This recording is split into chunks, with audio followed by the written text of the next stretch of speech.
This program features live coverage of an African safari and may include animal kills and carcasses. Viewer discretion is advised.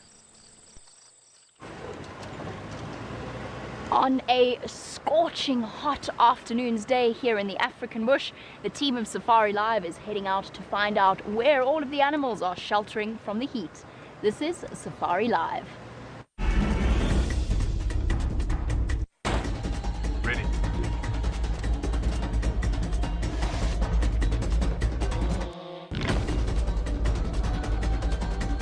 Standing by.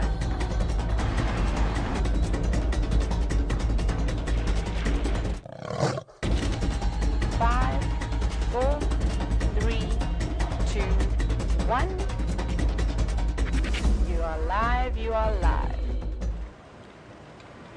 And a very good afternoon to all of you and welcome on our sunset safari. My name is Jamie and the man behind the camera is Viam, back from leave once again.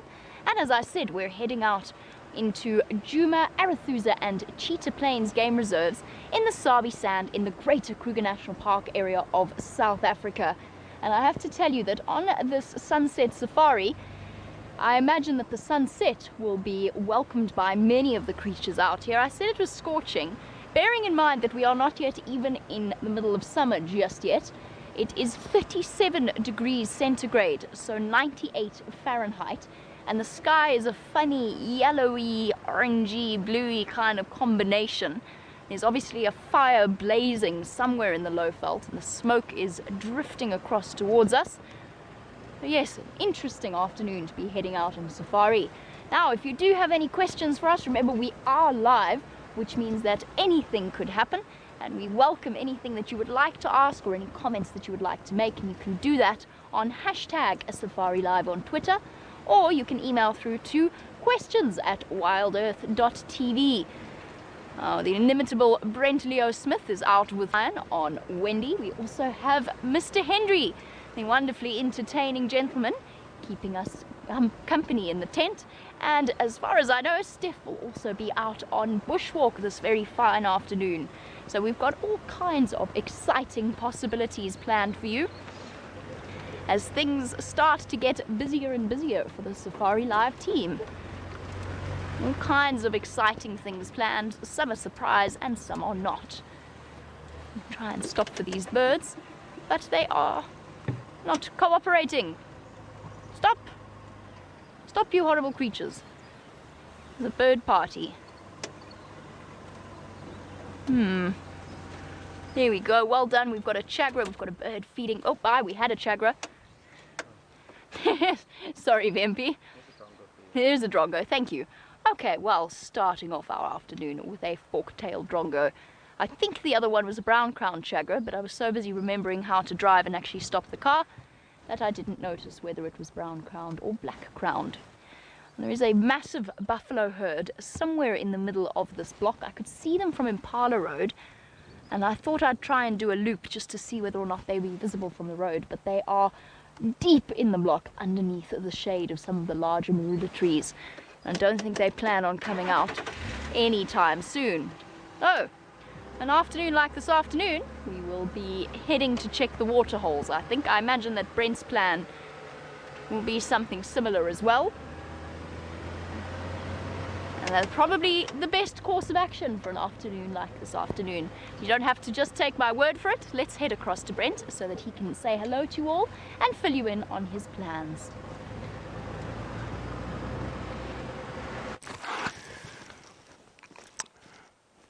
Oh, hello. It is a blistering 37 degrees Celsius. It's well over 100 Fahrenheit. So if you look behind me, I'm doing exactly what the Nyalas are doing. I'm having a snooze in the shade. So I'm copping the wildlife today. Of course, my name is Brent. Welcome on this live safari. I'm not going to lie here for too long. I've got my very good friend and fellow killer bee, Brian, on camera. And of course, this morning, unfortunately, the lions decided to leave us and go to Buffalo's Hook. So that's why you see we have a little lion cub who's going to be on the game drive with us. So we won't be without lions, even though they might have departed. Now, as I was saying, you could see I was having a little snooze in the shade there. And I was doing the exact same as those over my shoulder there. So what they've done is at the heat of the day, they've moved down towards a little river system like this, and they're having a little snooze. Now, of course, I have too much energy to snooze at this time of the day. So I'm searching for elephants at the moment. I know there are some down and around the Juma Pan a bit earlier. So I've done a big loop. I haven't seen where they've come out, so hopefully they're around here somewhere. Now remember, this is a live African safari, and when I'm not snoozing, I do answer questions, and you can do that by sending the questions to questions@wildearth.tv, or you can the hashtag SafariLive on Twitter and see what happens. It's a good lesson for everyone. If you lay about at work, you get punished, just as I have, with a thorn in the back. Okay, there we go. Nasty little buffalo thorn. Well, that teaches you, don't lie around on the job.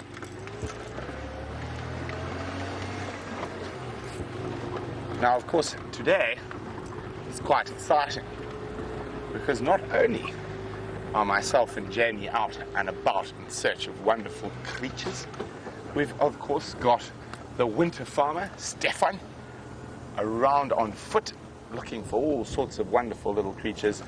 And James is back in his tent, hopefully with lots of fascinating stories and creatures and drawings to show you. And there we go, our first animal, apart from the snoozing Inyala, although they're doing exactly the same. In the shade, there's a young snoozing male kudu. Now, fortunately for us, as I said, it is very hot, but it's quite a dry heat, so it's actually quite pleasant out here. Well, I suppose it depends if you like being hot or not. I find it very pleasant. And look who's decided to come join us. Now, see, you can see the kudu are looking at something, and something's just walked out of the little river system. You can see his dark shape. There he is. Let's see if we can get a bit of a better view. Oh, no, there he is. And lift his head for us. Nice big male giraffe. Now, of course, quite apt that we see giraffe today, since today is the day that some very interesting research was released. And it was always considered to be one species of giraffe with multiple subspecies. There are now 4 different species of giraffe and subspecies of those 4. Now, this is the southern giraffe, with lots of oxpeckers on his head, eating all the little ectoparasites, ticks and fleas and whatnot. Oh, he's pushing the kudu out of the shade. Shame on you, Mr. Giraffe. Kudu have moved now. Now, even though it is hot, normally you would find giraffe not being too mobile at this time of the day. Because of the drought, the bigger animals are going to have to move around more and feed more. In particular, elephants, but also giraffe. There we go, eating a gori bush.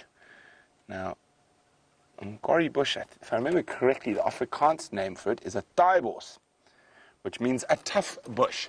So not very tasty, not very appetizing, but one of the few evergreens that's still sporting leaves.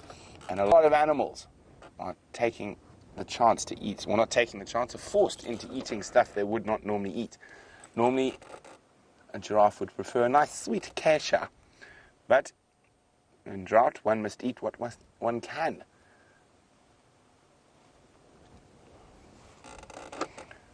Now, I'm also listening very carefully while we sit here for those elephants. I wonder where they've gone to.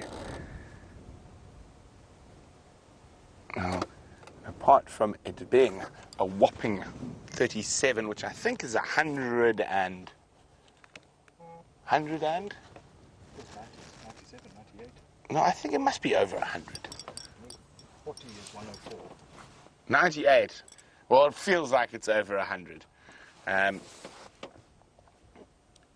There's quite a stiff breeze. Now, whenever there's a stiff breeze in the bush, it does make certain species of animals a little bit jumpy. Although in the heat, they might not be too bad. But let's leave Gerald the giraffe to munch on his taaibos, his tough bush. and hopefully catch up with these eddies. I haven't seen any tracks crossing here, so they should be around.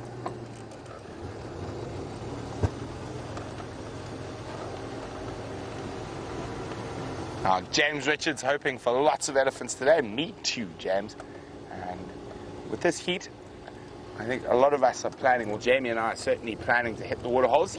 Elephants. There we go. Hello, little one. Where's the rest of your herd? I think they're on this little road that goes down into the Mwati River. Now, elephants, there we go, you can see slightly nervous, so that's why I've stopped. Elephants in the wind as well sometimes can be a little bit unrelaxed. So what I'm going to do is stop, let the little guy relax. I'm pretty sure the rest of the herd is in the shade below him in the river system, in the mighty Mwati, or well, a raging sand river. I don't think I've seen it flow since I've been here. But of course these little rivers do flow seasonally. There's enough rain about.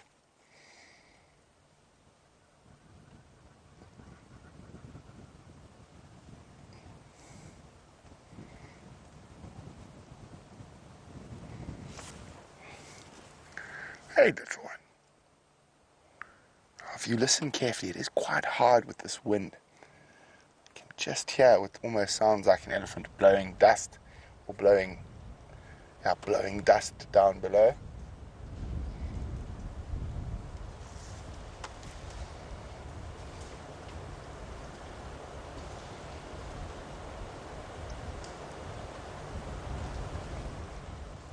This time of the day always amazes me how absolutely still it is. There's almost not even a bird moving around us. The odd hornbill making a noise, and everything seems to move more slowly in the heat.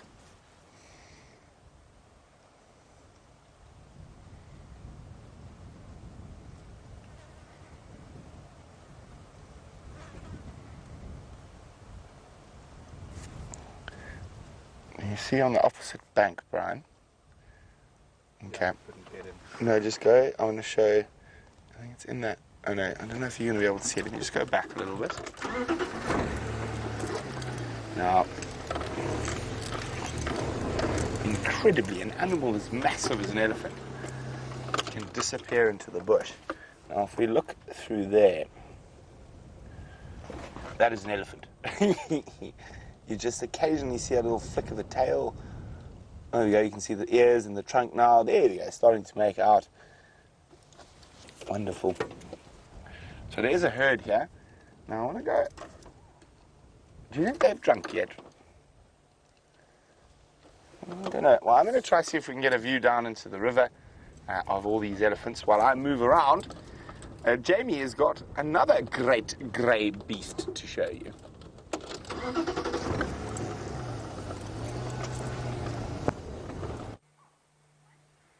And at Red Dam, checking all of the water holes, we have a pretty standard resident now at one of the few water sources remaining on Arathusa, a big bull hippo that has taken advantage of the pumped water hole. Oh, giving us a little bit of a demonstration of the world famous hippo tail dung flick. You can see he's a little bit unsettled, so I've been giving him plenty of space. Now typically a hippo in water is one of the most comfortable creatures on earth, but as their water holes start to shrink, they become more insecure. They can't actually fully submerge themselves, and as a result they become more nervous and also slightly more aggressive. And we're giving him plenty of space between ourselves and the vehicle. He's looking okay. He's not looking as bad as some of the hippo we've seen over the drought in the last few months and weeks. Is he gonna roll? I think he's gonna give us a full roll, submerging his back, cooling it down since it's been out of the water over the last few hours. Oh boy. Keeping a very, very close eye on us. Their skin is incredibly sensitive to the sun, which is one of the big reasons why they are, during the day, pretty much solely aquatic creatures. This drought is forcing them more and more onto land, particularly because it's very difficult for them to meet their nutritional requirements, to eat as much as they need to eat in order to sustain their massive body size. Look how perfectly adapted he is to live in the water, with his eyes and his ears situated right at the top of his head, so that he can rest underwater and still keep an eye or an ear out on whatever's going on around him. He doesn't have any major injuries, which we typically see with these big bull hippos at this time of year and during these drought conditions, just because they spend a lot of time fighting with each other over water sources. Now, on a good year, when there's plenty of water around, the hippopotamus are more than happy to share and share alike, and they'll all be in the same big water hole, and nobody really has a problem. But as those areas start to shrink, it becomes more and more difficult, and they become cagier and cagier, until eventually they get to the point where they start to seriously fight each other. And hippo can mortally wound each other with those massive tusks that protrude from their mouths. The bottom ones are forward facing like daggers, and the top ones downward facing to create the perfect weapons. Shame, boy. And of course he's also got to share this water hole with animals that might decide to come and have a drink. We saw the other day, we had impala walking up towards the pan, and they were chased away by the hippopotamus. And Gracie, I was so hoping that you were watching this afternoon, because I know that hippo are one of your favorite animals. So Gracie is 9 years old and wants to know, can hippos see underneath the water, the surface of the water, or do they close their eyes? And the answer is they can see underneath the surface of the water. So what they do, as you know, Gracie, hippo are one of the few animals that can't actually swim. So what they do instead is they sink to the bottom, and they walk along. If it's deep water, they'll walk along the bottom of the water. And to do that, they have to look where they're going. Make sure they don't bump into anything, maybe into a rock, or perhaps a crocodile, although crocodiles are not a threat to a big hippopotamus.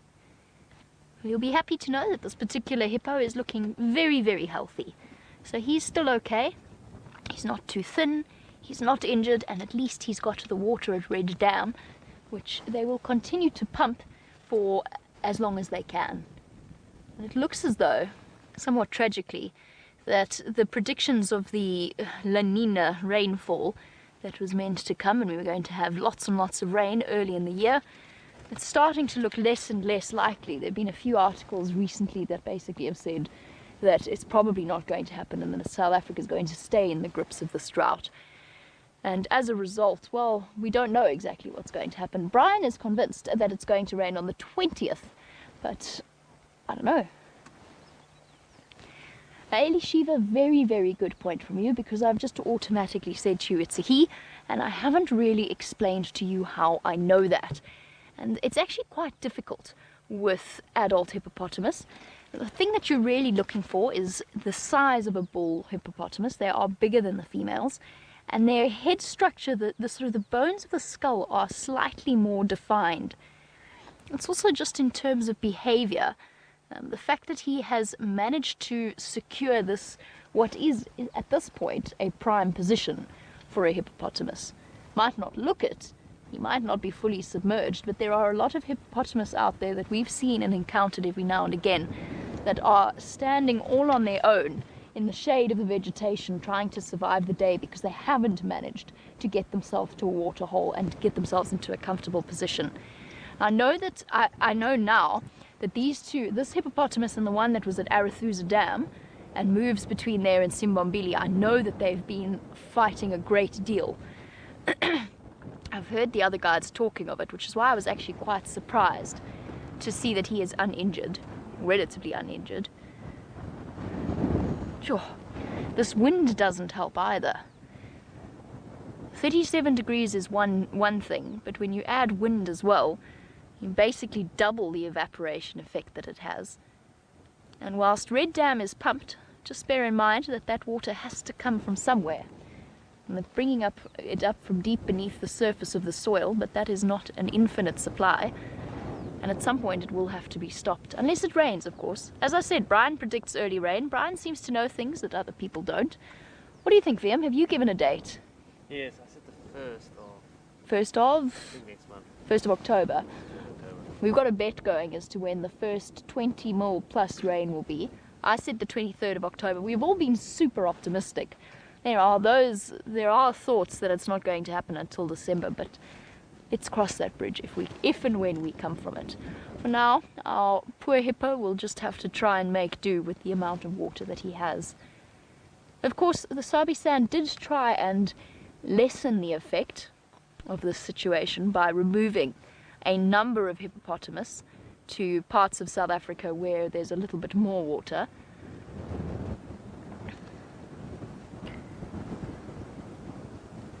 Sure.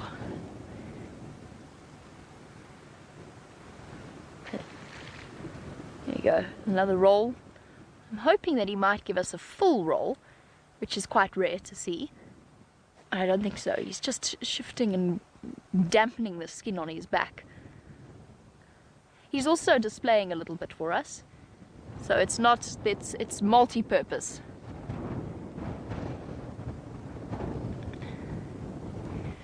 Now Haley has said that she always thought that water would make your skin burn more in the sun. Perhaps pool water or ocean water, but I think that's actually more with people.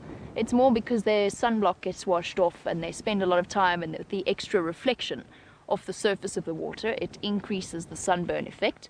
For the hippopotamus in a muddy pool, if it was deep enough to cover him up, then it would be absolutely fine. He'd be away from the glare, it absorbs most of it, and their skin does lose moisture very, very quickly. That's one of the reasons why they try not to stand out in the sun. They do secrete a red substance known as blood sweat. It is not actually blood sweat, but it is a sort of red, oily substance that acts, scientists are now discovering, acts as both a sunblock and an antibacterial. It has an antibacterial effect to sort of help clean out wounds on the hippo's skin, because as you can imagine, they live in dirty, muddy water all the time, and as we can see, have no compunction about defecating, which is what he's been doing while we've been sitting here. So as you can imagine, even the smallest cuts could potentially become very, very infected very quickly. That's why they secrete that antibiotic-style liquid. And it's something that scientists and biologists have been really looking into the chemical structure of to try and imitate for sunblock for human beings. Which is, of course, we're both wearing multiple layers of sunblock this afternoon, trying to shelter ourselves from the sun. And on that note, I think we're going to keep moving. We're going to try and move into a dense drainage line area where there's plenty of shade and where hopefully the animals will be hiding out as well. Let's go back across to Brent and his other very large animal. So there we go. We've got down into the Mawati riverbed and we're sitting with the elephants. Isn't this absolutely beautiful? Now, elephants, if they could, I'm sure would like to have a rest and a snooze in the heat of the day. But unfortunately for them and their large body size, they have to keep constantly eating to make sure they've got enough sustenance. A nice big adult female here. And she's actually getting right under an old fallen tree and getting any little bit of vegetation that other animals might not have been able to get to.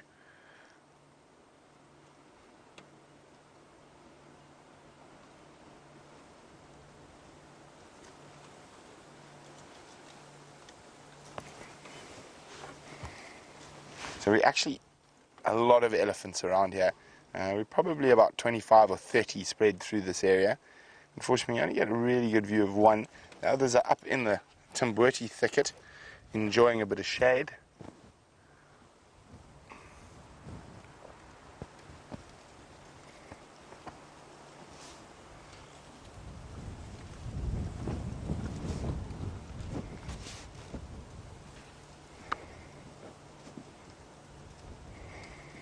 Now, I found out some interesting information about the very dry period we're going through. So reliable weather records have been kept in South Africa since about 1903. And this is the driest ever recorded period since then. And of course, as in with every year when the rains come, the Wild Earth crew have their rain bets. Brian, you were this month, Yeah, 20th. 20th of September. Oh, yes. Brian thinks it's going to rain. I think Dave was 18th. 18th. Viam can't remember the last time I asked him. But I think you're all wrong. I say it's going to... Did I say the 10th? No, I said the 20th, I think, of October.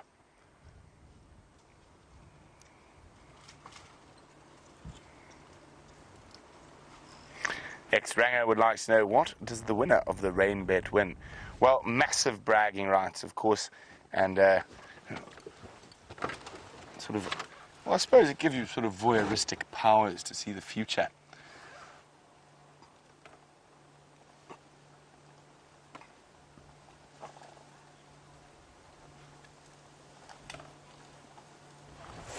Kathy thinks it's going to rain on October 5th. That is the beginning of daylight savings for them. Well, Kathy, I like your... October's a good month. Better than September, Brian. Now the great floods are coming. The great floods are coming. Of course, there's much debate about... Well, apparently I've been saying La Nina wrong. How else would you say La Nina? La Nina. La Nina. There we go. La Nina. There we go. And my current research into La Nina... I'm going to do one with La Nina. La Nina is that it is dropped to a 12% chance. So it looks like we're in for another very dry patch. So no. So, but then how do we say El Nino? El Nino. El Nino. So we're in El Nino, not La Nina.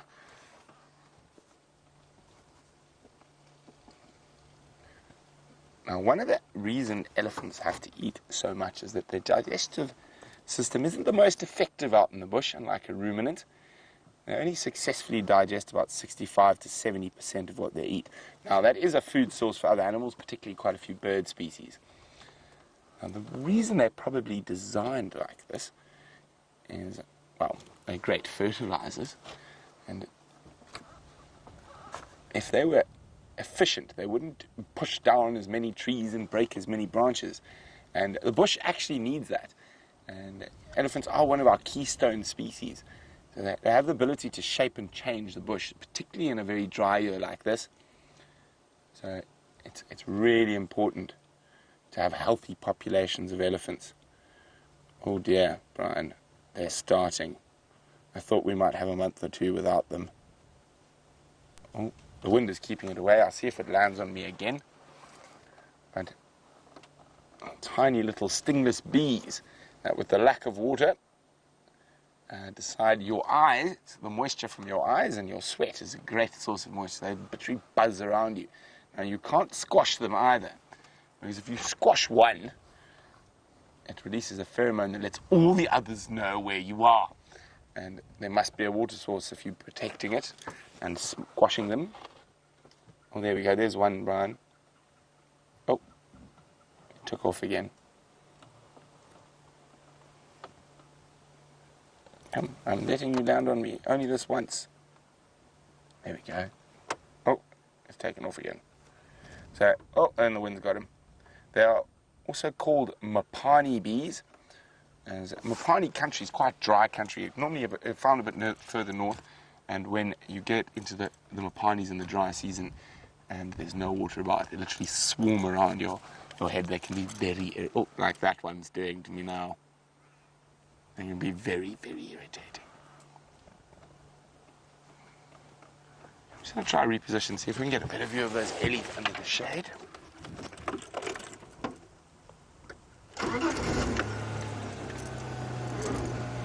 And escape before the Mopani bees all find out where I'm hiding.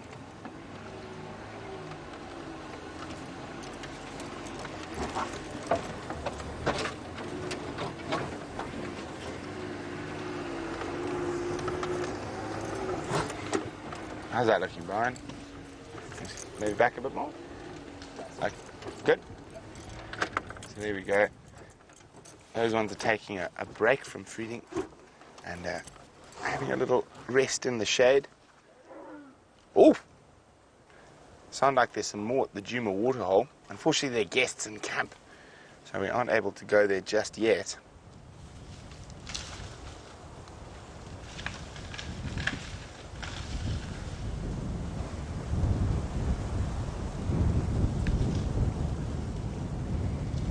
Oh, magical creatures, Ellies.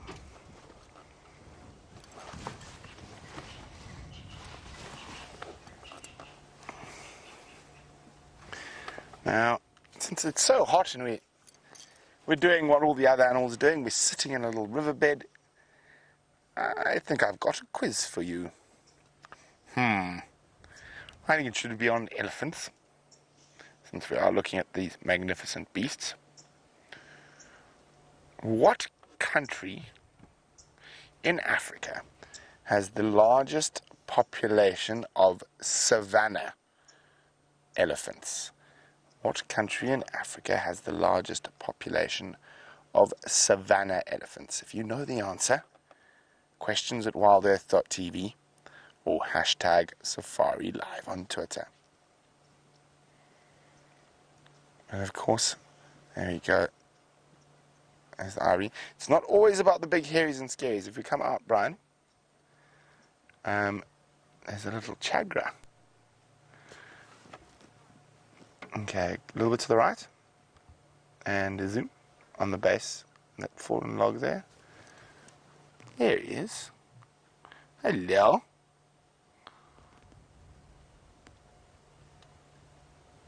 If you sit quietly for a while in places, you get to see things like quite nice sightings of chagras and robins. They are what you call skulking species, so they tend to scuttle about in the undergrowth like that, and constantly on the move, even in this heat. Not very vocal at the moment, but on the move.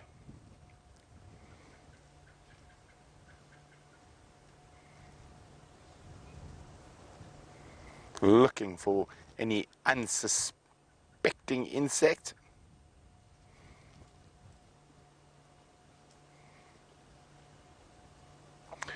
Now we're going to sit here, relax with the Ellies, but without further ado, there's someone who'd like to bid you a good afternoon from what I think we're calling the sauna.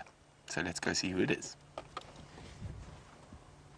It is not, in fact, a sauna. It is rather pleasant here in my tent. Eggsy is on camera. Welcome back from leave, Eggsy. Yes, lovely to have you with us. I'm glad you don't have any further ink to your body. Yes, the amount you have right now is quite sufficient. My name is James Hendry, and we're sitting in what is sort of a museum/tent idea here, and we're all sort of gearing up for a sort of expanded version of the show, I suppose, and we're hoping that the tent will be here almost permanently.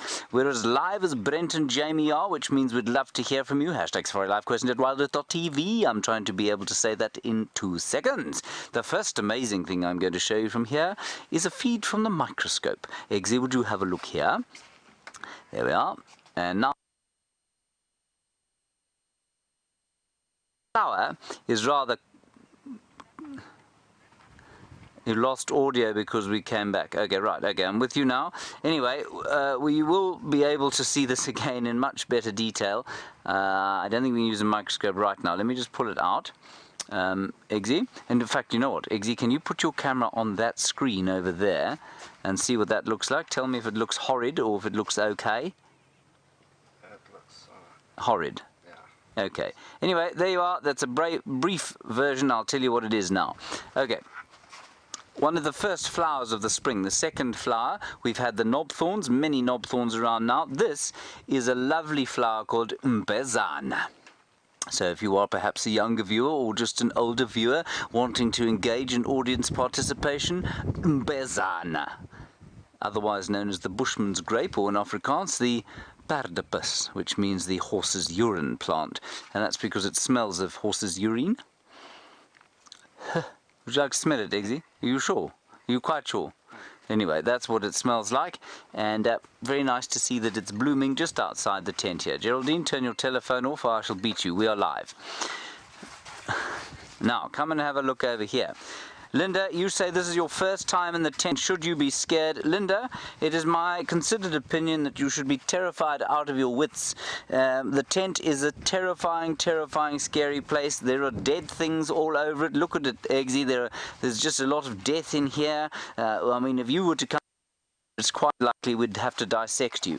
But given the distance that you have from us now, I think you'll be okay. Now, one of the stars of the Father's Day show, Eggsy, if you put the camera there, was these amazing stingless bees that live in the skull of Gerald the giraffe. Now, were the microphone working and microscope working, we'd be able to show you. You can see there the little stingless bee going in and out, retreating and coming, coming out to build that little waxy tunnel. Now we'll try and just give you another view using the same screen technique as we used. So Eggsy will just watch me do this, then I shall get a picture on it. There we are, Eggsy. You can put it on the screen now if you don't mind. Now just watch there. Look! There he is! Can you see him, Eggsy? This is fantastic. Now everybody, there are a few teething problems here in the new tent set up here. It is very out of Africa, of course, but for Meryl Streep and old Robert Redford, it's virtually the same. And eventually you will be able to look at this in glorious high definition. It won't be Eggsy filming a feed from it. Isn't that amazing? And I think these little things are going to become the stars of our show. I know Karula and Shongila and Hosanna and the Nkuhumas and their little cubs and all the elephants, the half-trunk herd. They're our favourite characters, but these chaps have been something of a revelation. They've been living in this giraffe skull now, I think probably for the best part of a year. I think we first discovered them during the Big Cat Week in February, and maybe even just before that. So we hope that they are going to continue to live there. Don't go anywhere. See, they make a very delicious but quite sour honey, and these are stingless bees. There we are. Excuse me. I think I inhaled a piece of giraffe skull. Right, that's the giraffe skull. We're going to find various things out here. Just before we go across to Jamie, I just want to show you our surrounds over here. There is quarantine clearings, that is up there. The western horizon off to that sort of side over there, and then the sun will come up over that way. And this, just take a note of this, because by the time our TV shows come round in January and we're broadcasting from here, this will be verdant green, if we get any rain. Let's head across to Jamie and find out what she has to show you.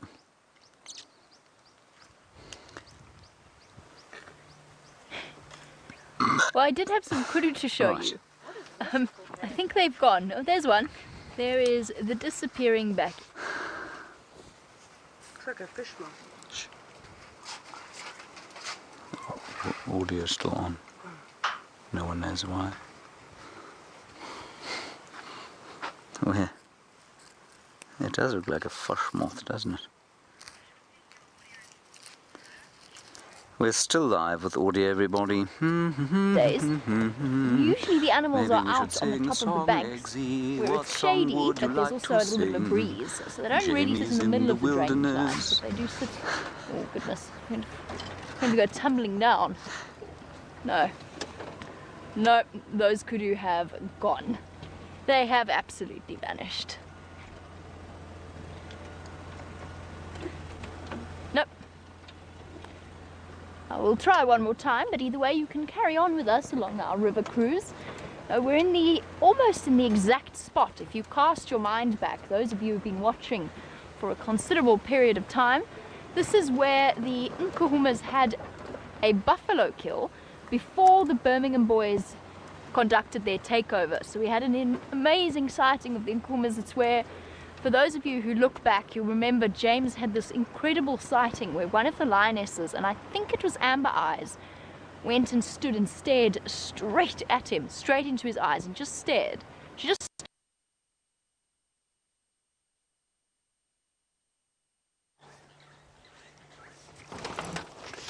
So we are behaving in just like the elephants at the moment. So while we're not live, we're sitting in the shade. And my ears aren't flapping quite as much as those ellies are, but let's go have a look.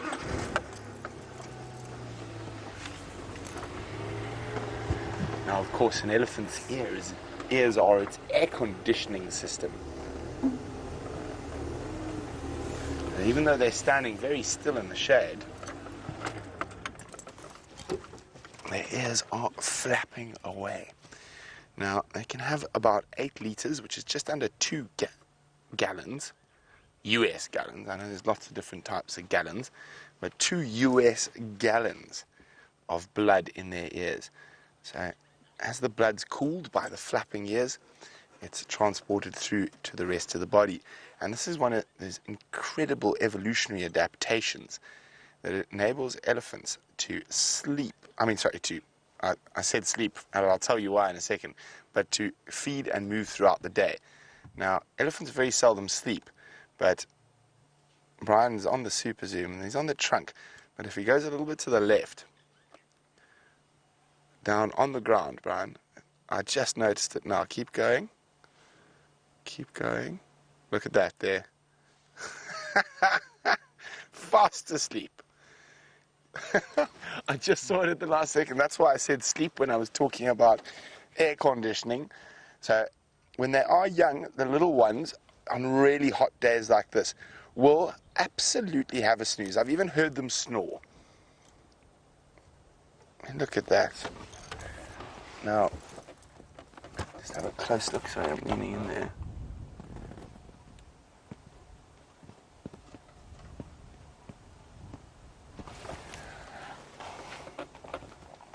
Well done to Raisa, Sylvia. Oh, looks like it's streaming. Raisa, Sylvia, and Kelly, many others were correct. The African country that has got the largest population of savanna elephants is indeed Botswana. Most of those are all up in the north of the country. I'm quite jealous of that little guy. Looks like he's really comfortable.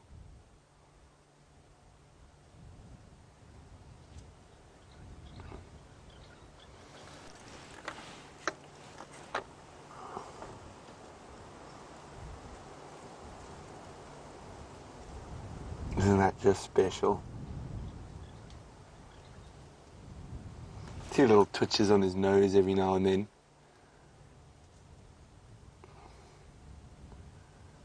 Now, of course, in droughts like this, the young do have quite a hard time. Although I think this one's just having a snooze. It's quite common for baby eddies to do that at this time of the day, especially with the heat we're experiencing today.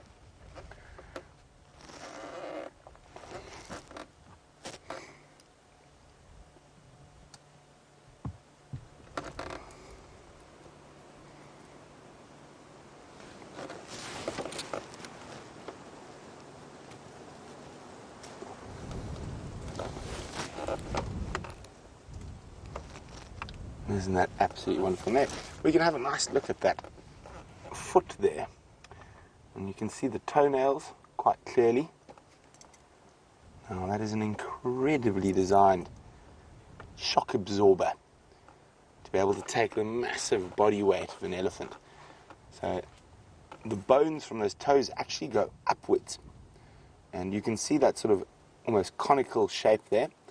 Now, in between those bones is a massive cartilaginous sponge, a big shock absorber that enables them to carry that massive weight. And it's obviously more pronounced in the front feet, and that's a front foot, whereas they've got to carry that massive shoulders and heavy head of an African elephant. Now, of course, ellies don't have to trim their toenails like us, and it happens naturally as they walk through the bush.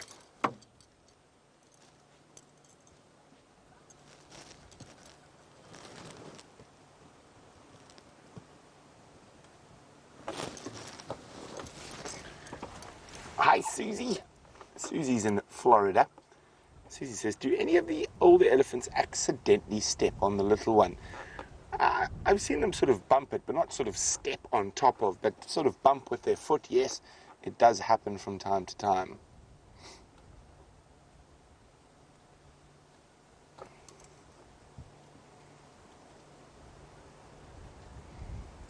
Okay.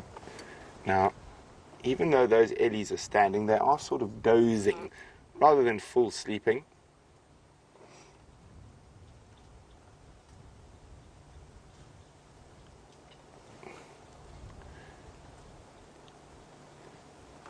Look at those lovely long eyelashes. Of course, they're there for protection against all the sticks, spines, and thorns while they're feeding.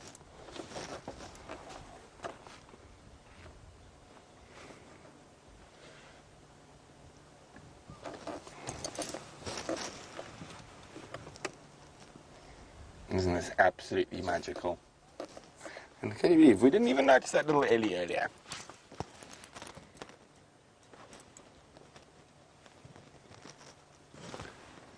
Is there more than one sleeping there, or just one? I think maybe just one. Maybe more than one. Maybe it's a little elephant pal. No, I can only see one.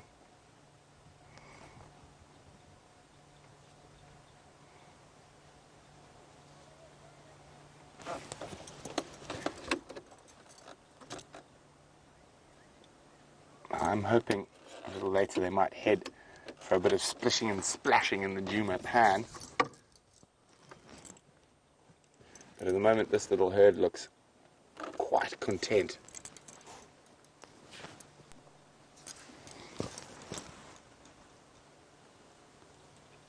As are the killer bees. Very content to sit with elephants. They do give you give me a very lovely feeling of sort of well-being. Like all is right in the world when you're surrounded by elephants. I think some people might disagree with me. What do you think, Brian? Definitely. Definitely.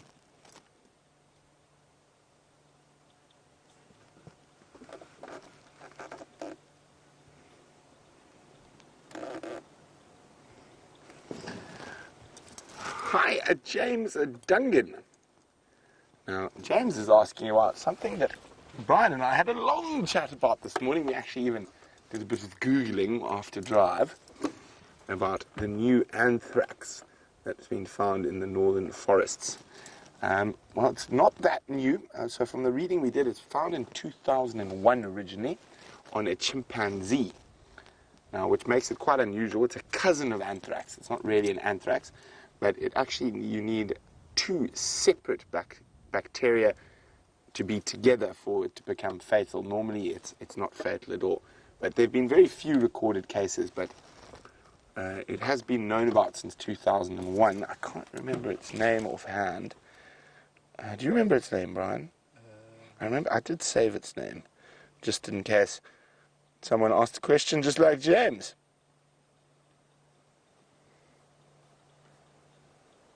It's Bacillus.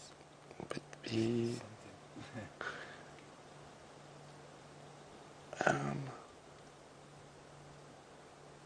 trying to remember where I saved that name. Oh, I'll have to check later. It's on my iPad.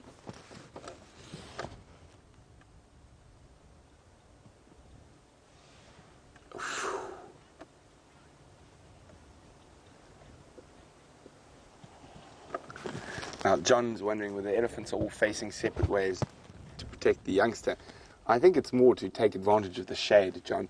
But elephants do corral around youngsters when there is a threat, but there's no threat currently.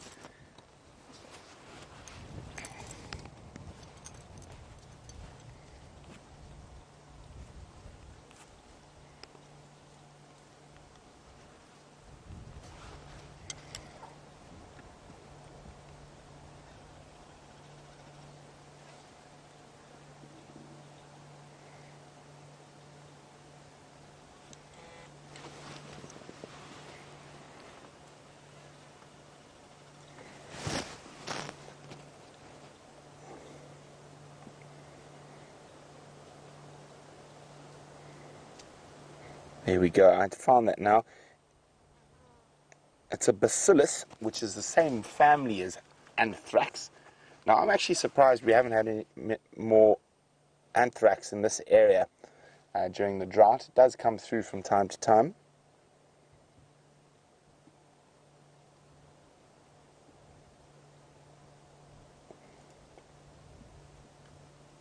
There we have Bacillus cereus, which is a has co-opted the two pathogen segments of DNA that made it as dangerous as its cousin, Bacillus anthracicus. So they have known about it for quite some time, but they've been trying to figure out what it is. And so far, it's been found in goat, gorilla, elephant, and chimps. And they're still working on how it is dispersed. So, of course, anthrax is dispersed in the spores of a fungi. A barrier needs that fungus to procreate and multiply. But we're going to sit here with these eddies. As I said, I'm hoping they're going to head for a drink shortly, and we're going to wait to go see them a splishing and a splashing.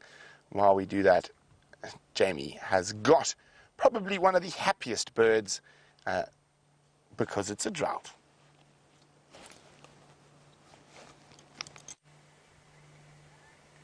Very happy, and it looks like very productive white-backed vultures sitting on their nest.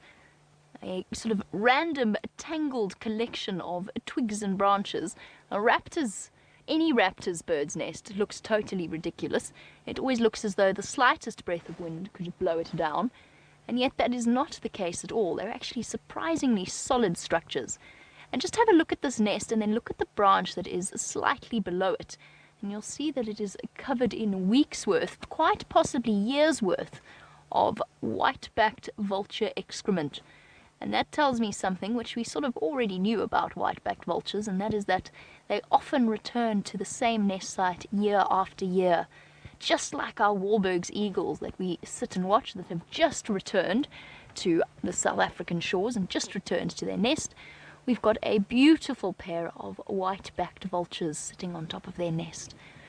So monogamous birds to a point, in that they will meet up and they will raise the chicks together, but you do see them mating with different birds as well. So it's not 100% true monogamy. You'll often, when you see vultures gathered in large groups, you'll see them mating quickly with different partners, or different males and females. So it's not 100% faithful monogamy, but this male and female pair here will will actually devote both of their attentions to looking after their new brood.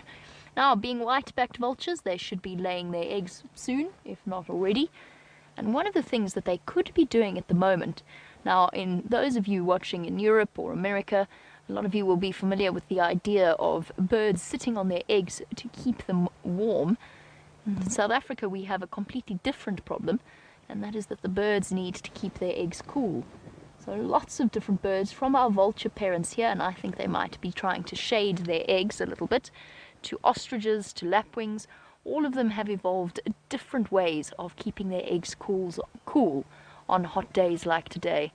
And it's amazing how obviously instinctively they know which temperature they will have to sit and stand guard over the eggs during the day and just shelter them from the beating rays of the sun.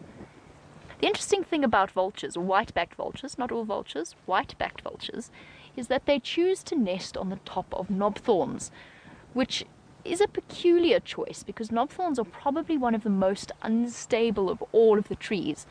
In this case, they're actually sitting in a dead tree standing, so to speak. It's been completely ring-barked by the elephants, so they've stripped away the bark there at the base. And what that means is that the tree is not getting any nutrients. There's no cambium layer remaining, which means the xylem and the phloem, that contain both water and nutrients respectively, will not be functioning. In other words, that tree is going to die. And their time sitting on the top of that nest and the top of that tree will be limited as the borer beetles and the termites start to rot that tree away.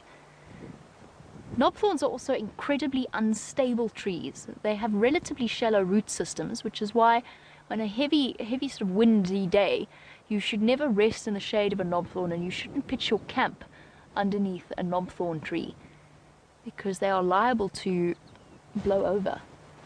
So it's interesting that it's the approach of the white-backed vulture to nest on the top of a knobthorn tree. It does make sense that they take a relatively sparsely vegetated tree, so something that doesn't have much in the way of leaves, unlike the hooded vulture that prefers to nest in the dense green jackalberries and right beneath the canopy where their nests are hidden. The white-backed vultures don't have the same level of agility, which is why we always, I mean, most of you will know that by now, we always talk about the fact that when vultures come down to roost, they usually pick dead trees just because it's so much easier for them to land and to take off. And they nest at right at the tip top of the trees for that exact same reason. It's just easier for them to fly in. And so what they will do when the eggs start to hatch is they will carry on their usual scavenging bent. And I know that Brent said that these are probably some of the happiest birds around. And yes, absolutely they will be, and they will continue to be happy birds throughout the dry season. They might even start to get to the point where they don't even need to share carcasses with lions and hyenas and other such predators.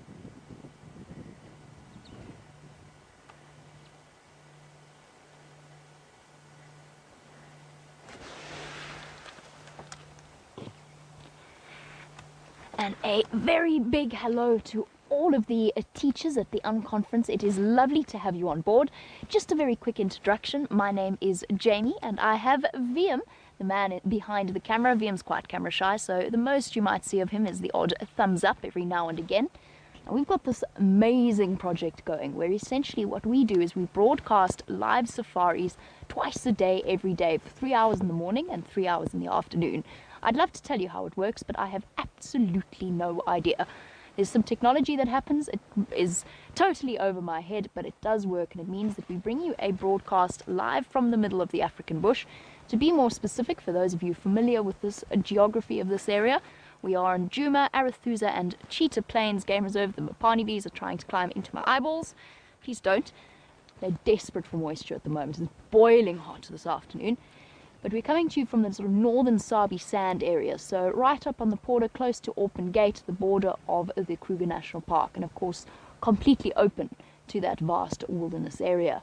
And starting off this afternoon with a nesting pair of white-backed vultures.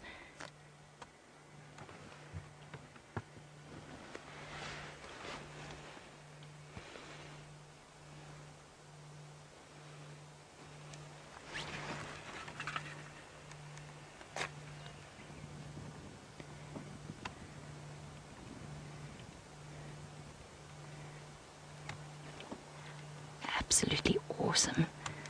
Alright, and we try that all again. I'm so sorry for those of you who were watching at the Teachers Unconference. I'm not sure whether or not you could hear any of that introduction.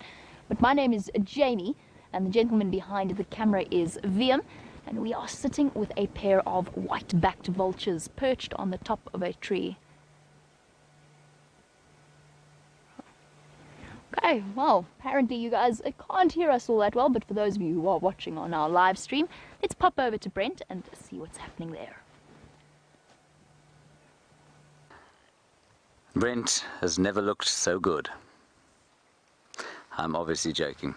Come inside, everybody. I have found you an Uthika from a praying mantis. It's a very small one, and what it's sitting on is something called Catanarigum spinosa, and that is the spiny bone apple. And there's a very fancy word you can learn when you talk about the thorns that are at these sort of perpendicular, at least perpendicular angles. They are called decusate. Can you say that, Eggsy? Decusate. Decusate. Well done, Eggsy. Come with me, please. Let us go and put this under the microscope and have a see what it looks like. I'm going to sit down, Eggsy, because that is what my exalted designation allows me to do. You will remain standing, of course. Sorry for you. Now, let's go a little bit up here. Eggsy is just back from leave, by the way. He was holidaying. Where were you holidaying, Eggsy? Pretoria. In Pretoria. What a wonderful place for a holiday that must have been. It was wonderful. Yes. Right, there we are. How's that look, everybody? There's the Uthika of a very tiny praying mantis. I hope that you can still hear me. Kirsten, can you still hear me? Excellent. That is good news indeed. Isn't that rather special? And I'm just going to turn it around a little bit. Let me just whip it out. Hold on a sec. Yoop, yoop. It's back. Fear not. And what you can see there is the unbelievably fine hairs that it's made of. And that's a kind of silk, in much the same way that a caterpillar will make a silk cocoon. Isn't that amazing? And it's silver. It's a glorious silver colour. I'm not entirely sure at this stage how to turn the light down.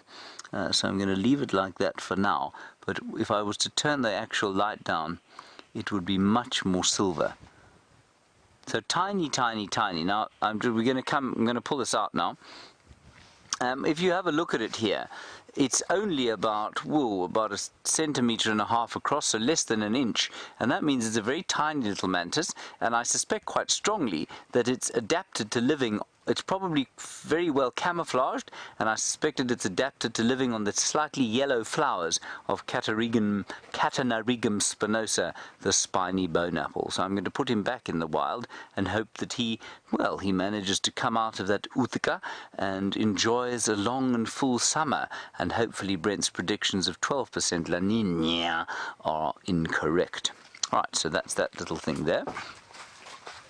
Then, very cleverly found by young Taylor McCurdy today, in fact a combined effort between Taylor and Geraldine. What we have here is a bulb, and I've often said to you, a bulb like this gives rise to something succulent, often something like a tall white squill. And here, everybody, is what the squill's flower looks like. Isn't that nice? Very nice, Eggsy. Not blurry safaris today, that's fantastic. Good news. Now let's have another little look under the microscope. It's such a joy to be able to look at things in this sort of detail. Oh, look at that. Isn't that gorgeous? So, you can see the individual parts of the plant now. What we have there, obviously the petals, I think those are called petals. It depends on their sort of structure, whether they're petals or sepals. Then, what you can see are the male and female parts of the flower. You've got the anthers, which are the yellow things there with the pollen on them. And then, at the top there, you've got, if I'm not mistaken, the stigma. And into that stigma, into that tube that you can see on the top of the flower, I'll just vary the focus slightly so you can, there you are. Ooh, too much. Not enough lubrication here. There. The middle bit there, that middle tube, is the stigma, and what will happen is that those little flower, not flowers, those little pieces of pollen, if you like, you can see one to the bottom and to the right, on the bottom right petal. That kind of little pollen grain will go into the tube, down, down, down, into the ovum, which is that green bit underneath the tube, and that will create fertilization, which will in turn produce something resembling a fruit. I'm not sure what it looks like on a tall white squill. And eventually that will desiccate, fall to the ground, and become a great big tuber, like this. Isn't that a nice story, Eggsy? Yeah, it's beautiful. Are you so amazed? Yes. He's so amazed, everybody. Good. Ooh. Now, we can hear just beyond the tent here the shouting of elephants. So let's go and have a look at some with Brent Leo Smith.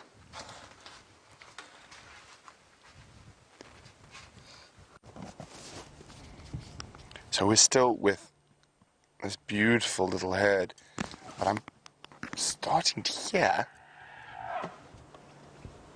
Do you hear that, Brian? I did.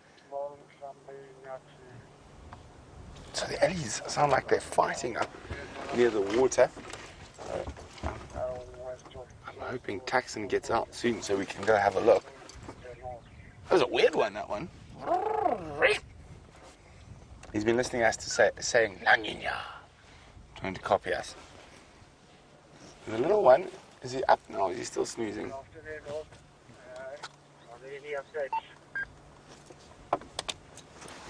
He's up. You can't see him, but he is up. Oh, there he is. So maybe they'll get moving towards the water shortly.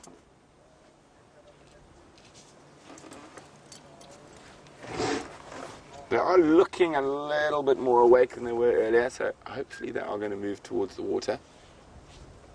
And it is fantastic to get there before they do, because they get that water walk, that swagger, that excitement.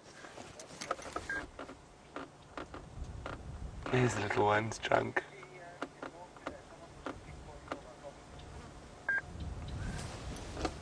Playing in the background, practicing.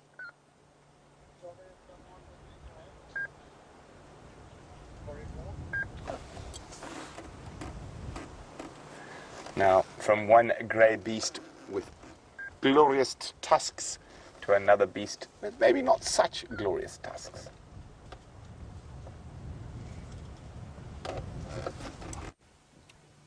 They're not too bad. Yes, they might not be quite elephant standard. I don't think those tusks are particularly negligible. Oh, itchy hock. We've got a pair of very, very muddy warthogs. And I can only imagine that they have spent their day, or the heat of the day, rolling around in the mud at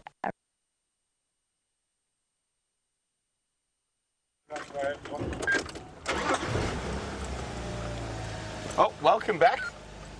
Sorry, 1 second, I'm just on the radio. Tux, can I go in front of the lodge?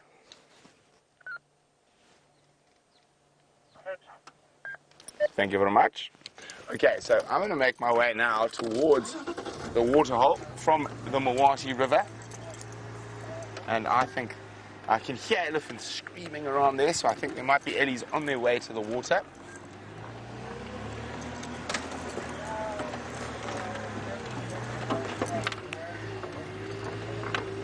Now remember, you are on a live African safari.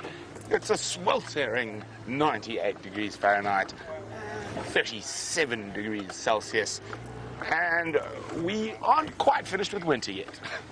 But we didn't really have too much of a proper winter this year. Now we're going to just drive out of the Mawati River.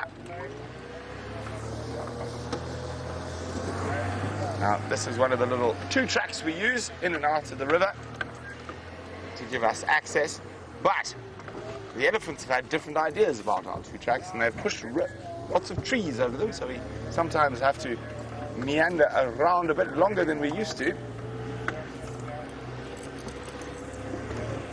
like we are doing right now, since there are elephant trees in the way. Okay, they seem to have pushed down more since the last time I used this 2 track.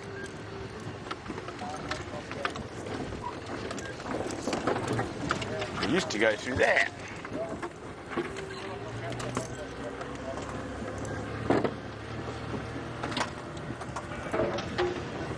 So there we go. That herd we were just with are on the move towards the water. So perfect timing.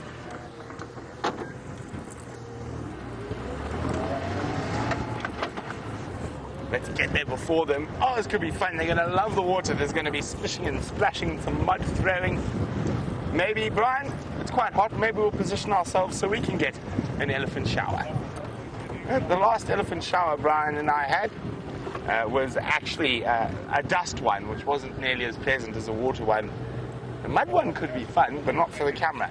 But while we try get into position or see what's happening with the eddies, let's see how James is in his little sauna.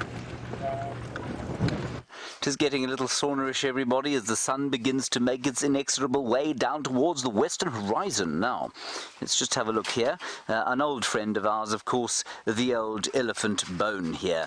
Now, I made many a mistake trying to figure out exactly which elephant bone this was. I'm still not entirely convinced that I know, but at the moment, I think that it is an elephant humerus. It is very large indeed. I'm not a large fellow, but this bone is at least as large as my trunk and head combined. So probably about let's put it on the ground because it's too heavy for me, Eggsy. Well, it's probably about, well, 3'3", I'd say, 1 meter long. It weighs probably, I'd say it weighs a good 15 kilograms or so. That's one bone, of course. So an elephant, which weighs, I think this came from a big bull, weighs 6 tons. This is 15 kilograms, or about 35 pounds or so of his total mass. It has also, you can see here, being used very romantically. It does belong to James, at least to Brent Leo Smith and to Jamie Patterson. You can see they've used it as a candle holder. It is a very effective candle holder. They very kindly donated it to us for use in the sauna/tent.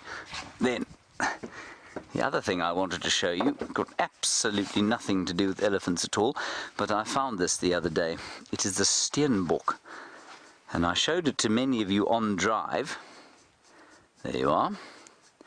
And what I wanted to show you is how much of it is keratin. So that's what the skull part of the horns look like. And you can actually see where they grow from there. Can you see that, Eggsy? Oh, good. Eggsy can see that, so I hope all the rest of you can.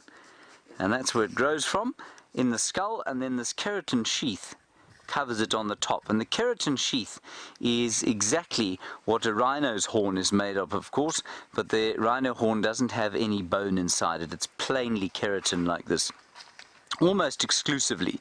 And no matter what animal you look at out here, and it indicates, or what ruminant you look at out here, it indicates their common ancestry and closeness and relativeness. Relativeness, is that a word? Relativity, probably. Yes. Here is the keratin sheath on the top of an impala. There's a keratin sheath here on top of buffalo as well. So they're all rather closely related. This small steenbok to this enormous buffalo, but not very closely related, of course, to the elephants, which have now reached the water.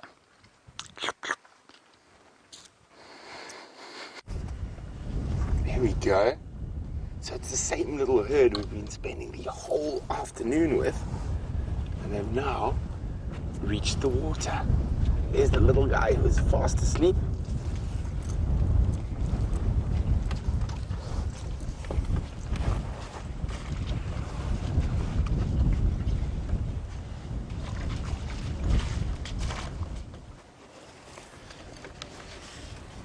Hi, Eddies.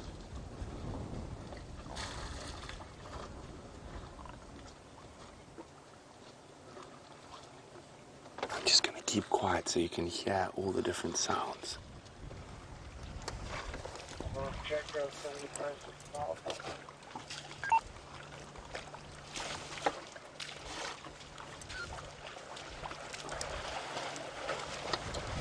Hi, big girl. Sit down there, Cloven. This is incredible. They're right next to us. Just amazing. Oh, my head.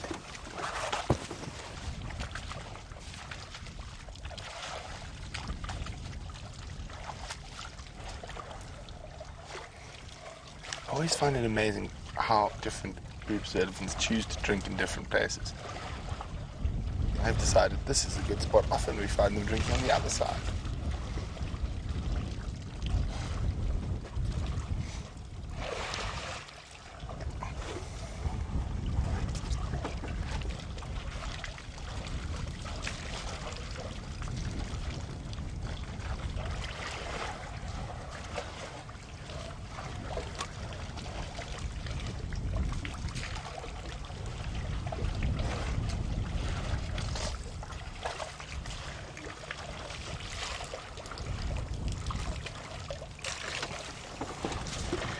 Hi, Helen. Helen's in Melbourne, and Helen's wondering, why do female elephants also have tusks? Well, they're very useful for feeding, Helen, and they'll use them to pry bark off trees and... Sorry, I thought I saw something there.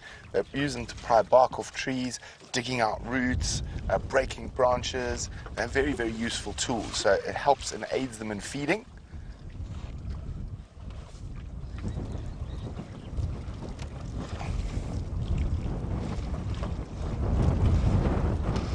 You can hear how strong the wind is.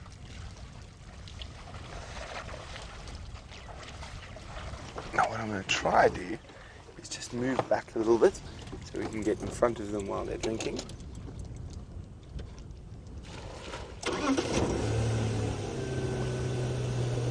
It's always important to just let the car run for a few seconds.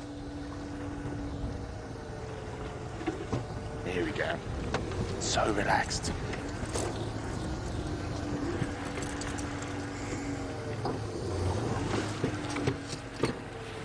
Oh, this is going to be...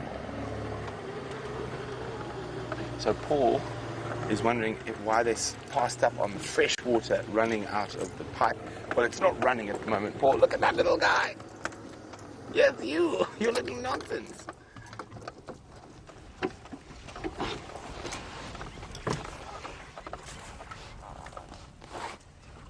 I think it's just what a hot day ordered. Elephants cavorting in the water.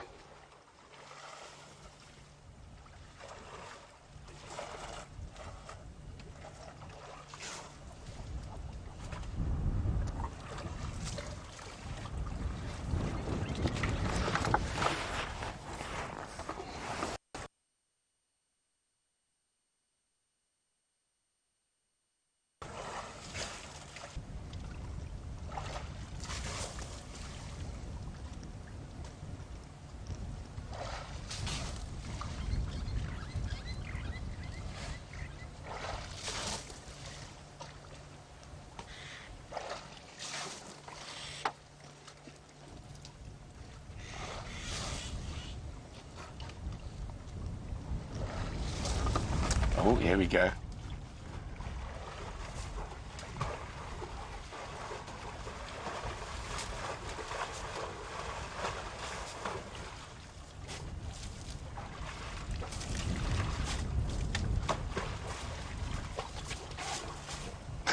The little one got a squirt whether he wanted to or not.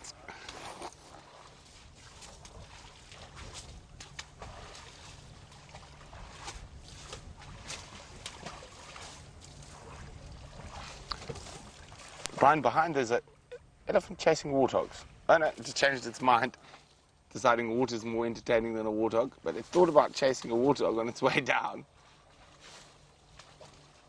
But that doesn't look like it's from this herd. Now, if there are quite a lot of ellies around, as I said, I could hear them all over the place. Look at that. The female looks like she might chase it, that other elephant that arrived. What's going on there?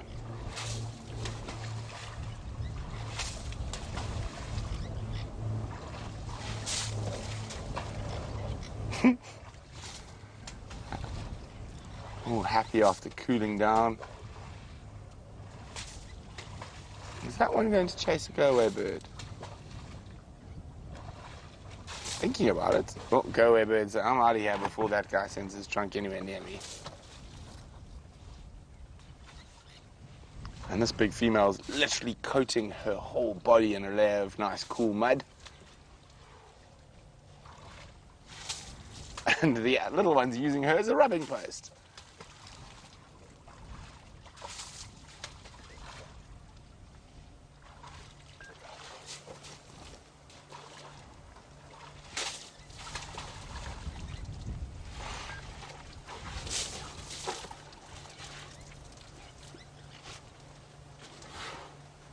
There we go, sufficiently coated. I think there's probably only a tiny gap that hasn't been.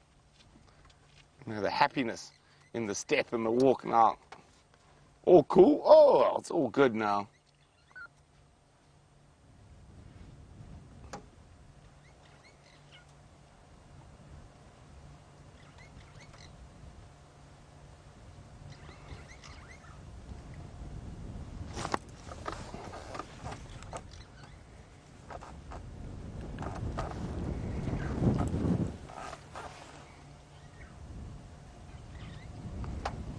So, lots of nice screenshots. Great, guys. Remember, share them with us. Hashtag SafariLIVE, or on Twitter, or pop them on Facebook on the SafariLIVE page.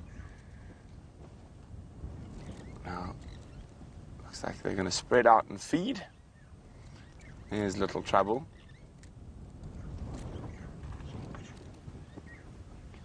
Now, the temperature's probably dropped a degree or two. What do you think? Maybe a bit more. 4 or 5 degrees. And that's sort of what seemed to be the trigger for those animals to start moving. And they're not the only ones coming out of the thickets.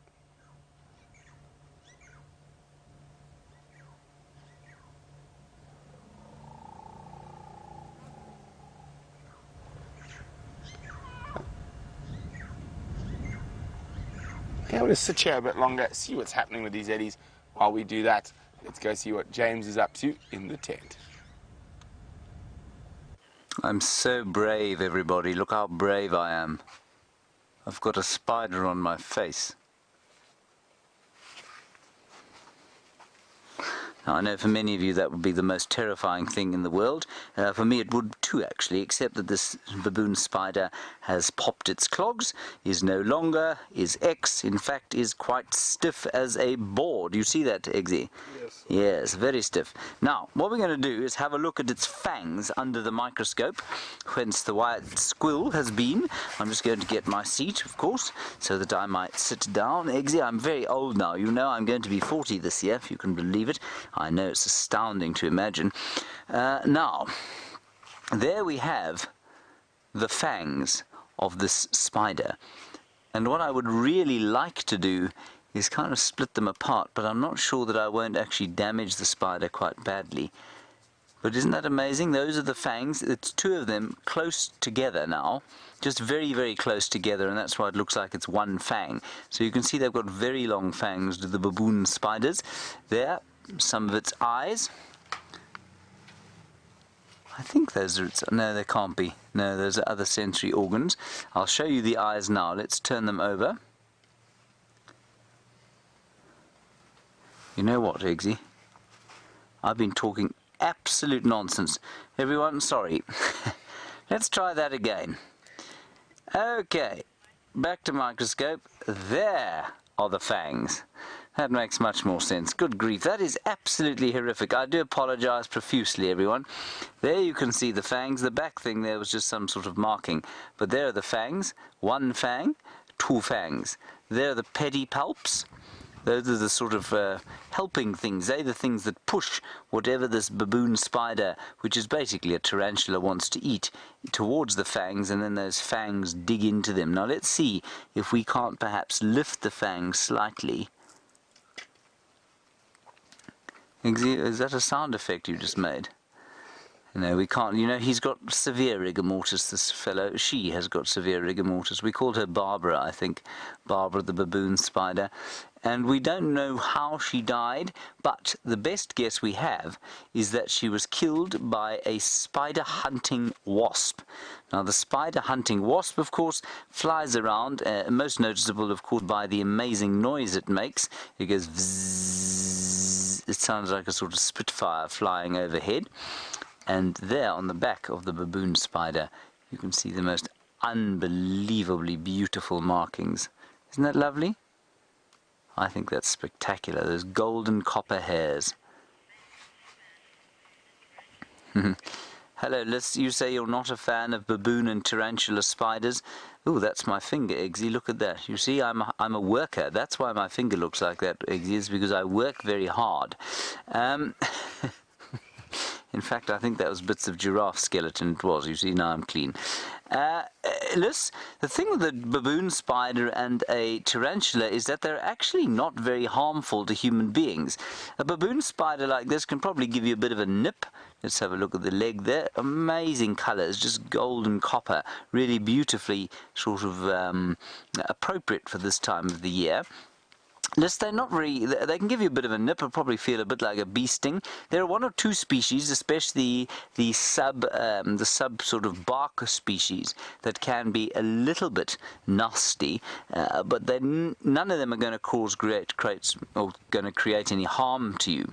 There is, of course, sorry, coming back to us, I lost the spider there for a second, but Tarantulas, of course, there are two dangerous things. Yes, they can bite you. I don't think any tarantulas, even the South American ones, are likely to cause death straight away. But what they do have is they release those hairs. They release these tiny, fine hairs into the atmosphere, and if you breathe them in, you start coughing. They get stuck in your lungs, they get stuck in your throat, and people actually eat tarantulas. But the thing that they have to be very careful about in South America especially is sort of knocking those hairs off before they cook them over the open fire. And I'm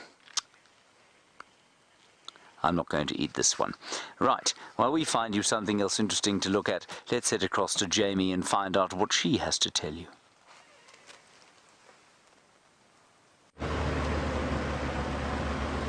Oh, we've made our way back from Arathusa. All is very quiet there, and as you may have gathered, as we kept disappearing off your screen, our signal wasn't, well, was playing up a little bit. It seems as though the gremlins, while we've been away from Arathusa, have decided to strike while we've been gone.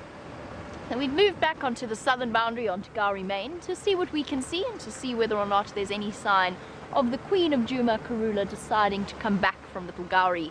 And I've just bumped into Ari, who says he's from Chitwa, and he says that she's still on Little Gowrie, but you never know. Leopards, generally unlike lions, will move about even on the hottest afternoons. I remember one afternoon, you horrible little creatures, don't run away. I couldn't get Rusty into reverse. And the warthogs have gone. It would have been so appropriate. No, they've disappeared. It would have been so appropriate because we disappeared while we were busy talking about warthog. Oh well. Never mind. Camera for some reason. I don't remember why, but it was one afternoon where we'd gone out late for the sunset safari because it was so hot that our cameras kept shutting down. It was somewhere in the region of about 45 degrees centigrade, so well over 100 Fahrenheit. And Tingano was just going for a walk. He was just wandering along down the road. He settled down eventually, but it just goes to show that leopards can be moving around and about at absolutely any time of the day and at any temperature, even if it is boiling hot. Now, there's a good chance that Karula might decide to return to the northern parts of her territory and back onto Djuma.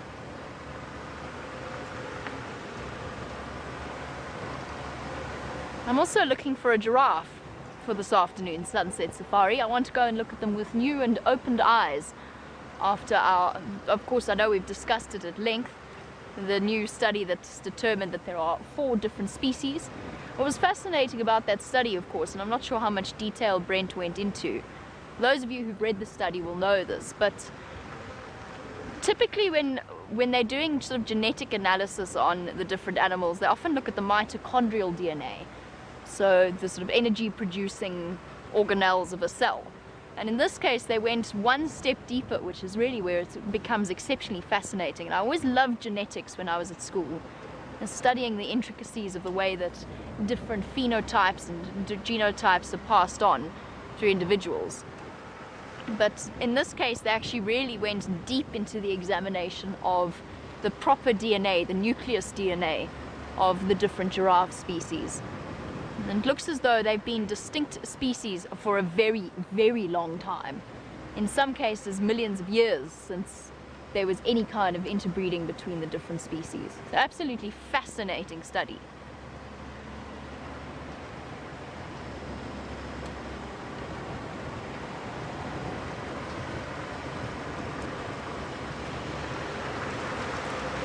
Okie dokie. Well, it seems as though we've got the odd gremlin or two playing games with us. As you know, we're getting everything sorted out. We're trying to sort of combination of the tent and bushwalk and our vehicles. So please stick with us. What we're going to do is we're going to go to Tech Loop for a brief period of time. We're going to do some rebooting of our system, and then we should be back and running with you very shortly. So please don't go anywhere.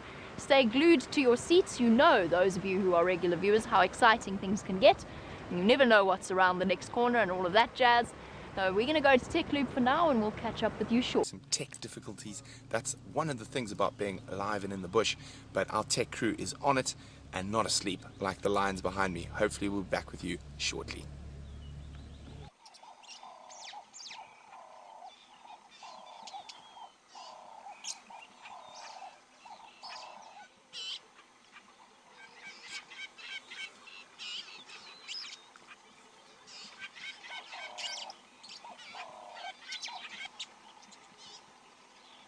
Well, there you go. You see, we told you we'd only be gone for...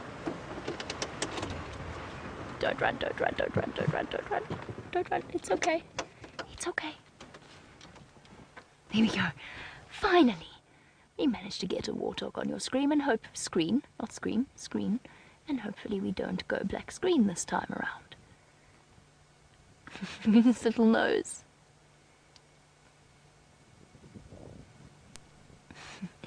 Twitching, trying to work out what we're up to and if it's worth running or if it's worth just slowly moving off.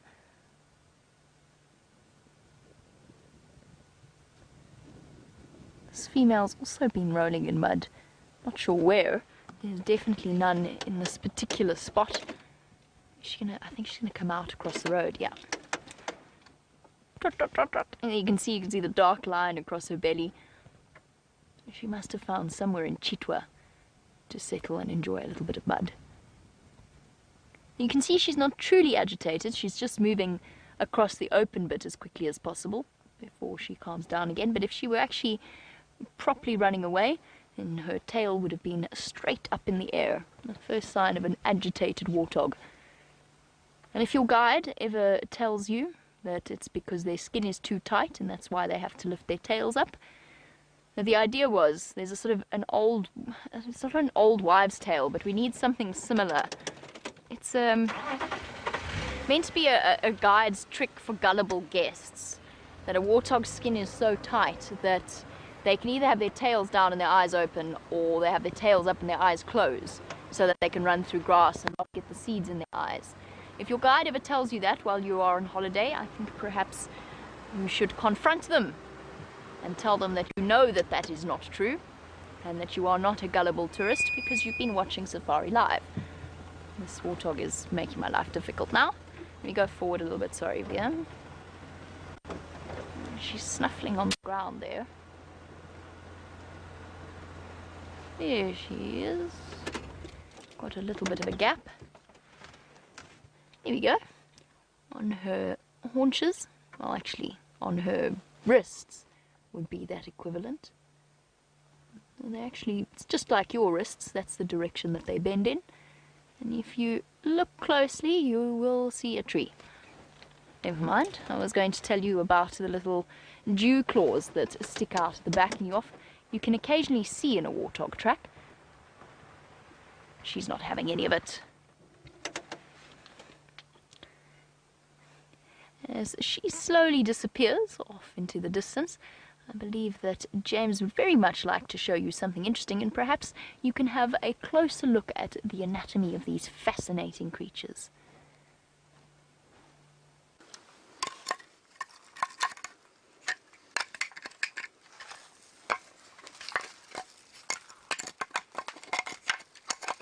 Do you think that's right, Eggsy? Yeah, perfect. Yep. There we go. Everybody, a warthog skull. As you can see, this one had a tooth growing out of its eye socket. And, well, that's very unusual, of course. It's also ridiculous. It didn't really have one growing out of its eye socket, everybody. It was coming out of one of these great holes here. Now, what's interesting, of course, is that this is a standard issue canine tooth. Well, it's not a standard issue canine tooth at all. That's more accurate. It's an enlarged canine tooth, and if you are perhaps a young viewer, or perhaps you're an older viewer who's forgotten your 6th grade biology, the canine tooth is the tooth that would be the longest on your dog or your cat. So if you're wondering what it is, grab your cat or dog, lift their top lip and find the longest tooth. That's a canine. Don't get bitten, of course, and if you do get bitten, please don't tell me about it. I don't wish to be sued for advising it. It is also, of course, the long tooth on a vampire. So those of you who have a vampire close at hand, pull them across, lift their top lip, and also don't get bitten. But what's interesting here in the warthog's case is that the skull is modified to grow with the tooth. So in the same way that your jaw, your top jaw, your teeth erupt from the jaw, this warthog's skull is adapted to move slightly outwards and encourage the growth of the canine tooth in this astoundingly curved example. And this is pretty, I mean, this is a pretty good sized tusk really for a warthog, quite possibly from, in fact almost certainly from a male warthog.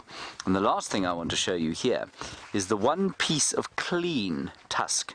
You see that, Eggsy? Yes. You see how clean it is? Very clean. And do you know why things get clean, Eggsy? Because they brush it. Because They brush it. because you rub them. Yeah, that's correct. Not quite brush them, but rub them. And these ones brush or rub against the bottom canines, which become extremely sharp. And that occlusion there is what sharpens the bottom tusk. Now, we have a great honor, everybody, out today on foot again, without a frozen picture, the great Stefan, the Mystic Boer. Go and take a look. Thank you very much for that, James. And I have to thank all of you just for bearing with us for that reboot of the system, which has allowed us to actually host a bushwalk today. So I just want to say hello and you're welcome from myself, Stefan Winterboer, and from David, who's on camera today. And his hands are busy, so he can't show you anything. We're heading out now a little bit late, but we are going to be heading out towards the other side of quarantine. And did I see a leg there, or is it just my imagination? Was it a... Anyway, let's go over there, and it looked like something giraffe-like in the distance. Let's go and have a look. Just looked like, caught the corner of my eye at least anyway. So we're going to go and look for a nice place to have a sunset. Today, the sunrise, or this morning, the sunrise was absolutely fantastic. This big red ball in the sky. And it sort of heralded a bit of a change in the weather. I know from Graham and Emily that in KwaZulu-Natal, which is the province which lies just adjacent to where we are, we're in the Mpumalanga province of South Africa. They were in the KwaZulu-Natal province, which lies just to the south and just to the south of us actually. And it's raining, pouring in actual fact. So that red ball in the sky, that shepherd's warning that we talked about this morning, and this wind that has just popped up out of the middle of nowhere definitely heralds something coming along. We've all been so busy that no one's checked the weather reports, and anyway, it was one of those afternoons, careful there Dave, you're going to get treed. And it's been one of those afternoons that sort of built up and built up. I'm sure Jamie or Brent has already told you it was like 98 degrees Fahrenheit when we left this afternoon, which is blistering. Lucky for me, I spent most of the afternoon in an air-conditioned office, which was quite nice.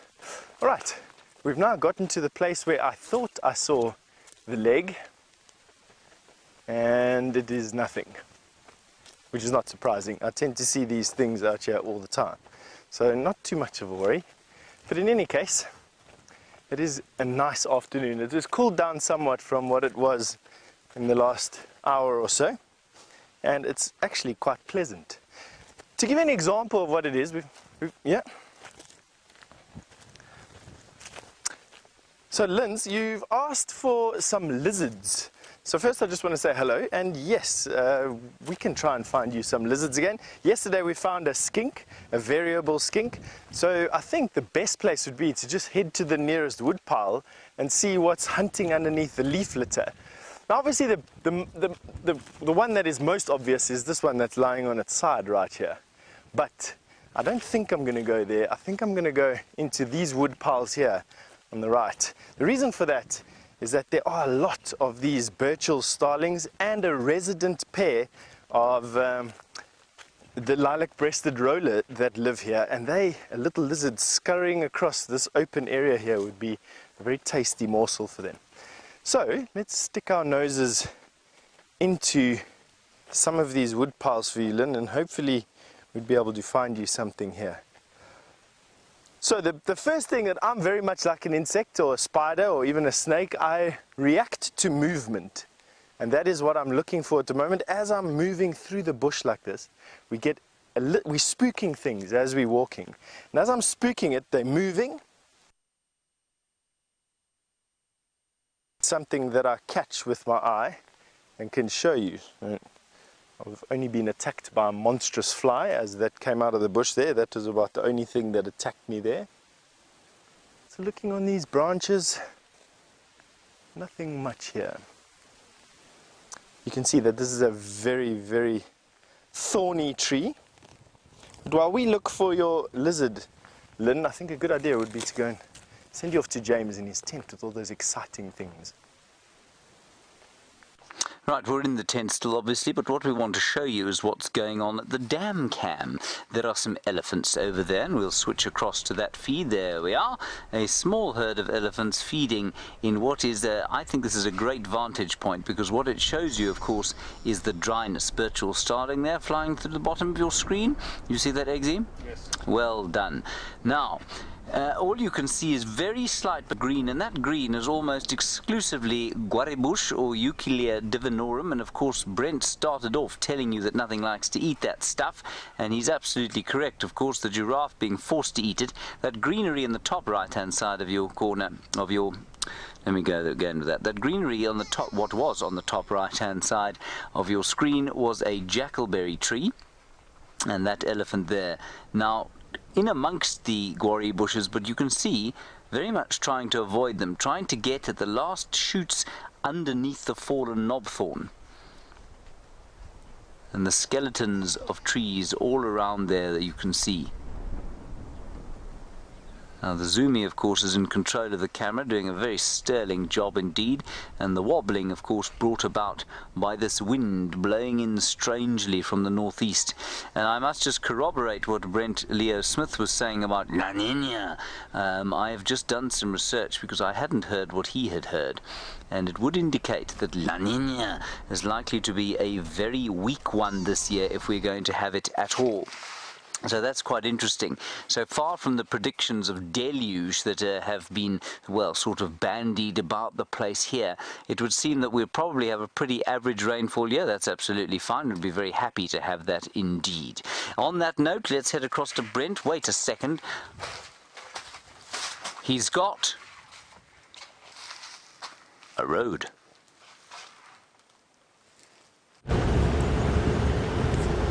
I am indeed on a road, but this is where the lions crossed out of our traverse area this morning.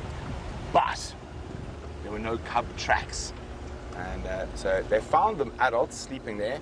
So I'm going to go have a quick look around a Buffalo's Hook waterhole. Maybe we'll find some little lion cubs. Well, Buffalo's Hook waterhole is, Hang on. Right, we're live, we're echoing, it's like a sports cast in here. Okay. This is what I'm going to show you. Here we are.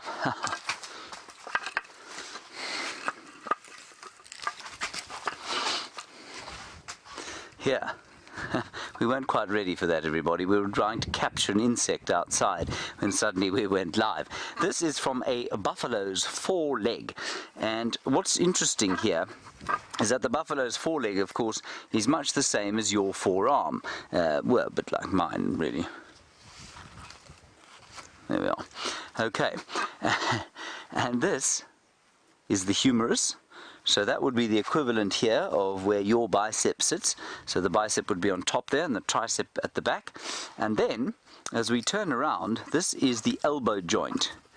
And this piece of sort of, well, it's bone, it's a bony spur, is actually the elbow. And who that a buffalo had an elbow, and that's what that is.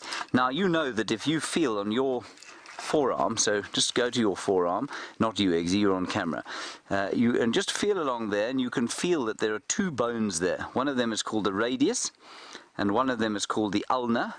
And I remember which is which by remembering the, if I'm not mistaken, the ulna is the smaller one, and it goes towards your smaller finger, so it's on the outside, and the radius is on the inside and goes towards your big thumb. That's how I remember it anyway.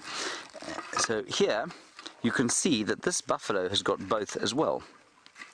Radius and ulna, and I'm not actually sure which is which, but you can see they're semi-fused. There's the gap there. Radius and ulna, almost fused into one. Okay, now if we go over here, Egbert, from an entirely different animal, oh, I don't think that we should spend any longer with me fossicking around with these diseased bones. Much rather let us go to the lions of the Nkuhuma. So before we were rudely interrupted by the heat, I said I didn't see any cub tracks crossing, so I was going to come look for the cubs. Brian just went, lion! And there they are. It looks like one of the lionesses has come back. I can count 1, 2, 3. Oh, look at that, so cute. It's amazing. Lion cubs make us mushy, mushy, mushy creatures. Especially these little Nkuhumas. But let's get a bit closer. So I did see one adult lioness there as well. Hey guys, I haven't seen you in about 10 days or so. So lovely. Now, of course, couldn't find them this morning, but it doesn't matter because we found them tonight.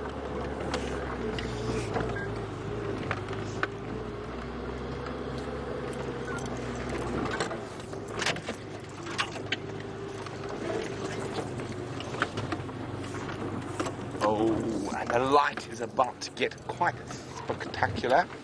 So I have heard that there are some missing cubs. So fingers crossed that there are more than 6 today. I see 1, 2, 3, 4, 5, 6. I think 6.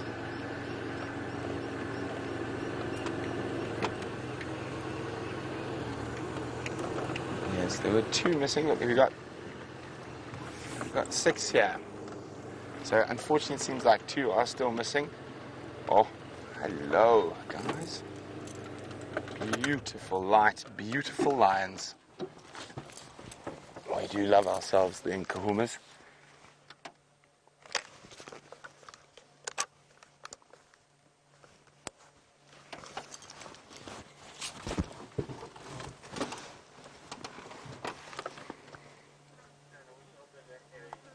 So that couple of degrees it's dropped in the last while has obviously prompted a bit of movement. So it looks like the rest of the pride are not here yet. So it's just 1 female and the cubs. You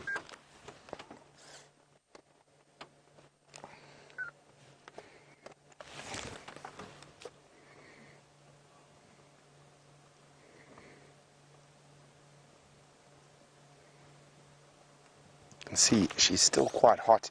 She's panting heavily. I think she must have arrived in the last 5 or 6 minutes or so. So I think our timing was impeccable. Being clever like the animals, sitting in the shade with the elephants for an hour or 2, and then just, wander around. Time for the predators to get moving.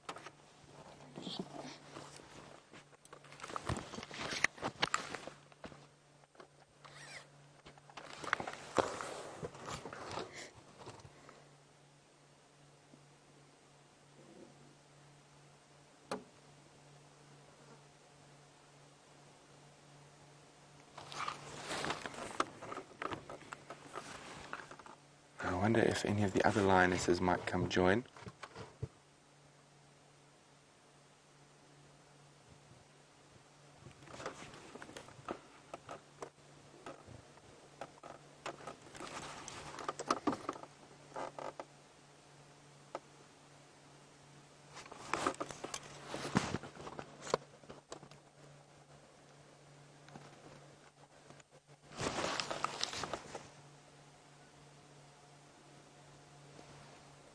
So I know a lot of you are still quite upset that there are only 6 cubs, but that is life out here in the bush.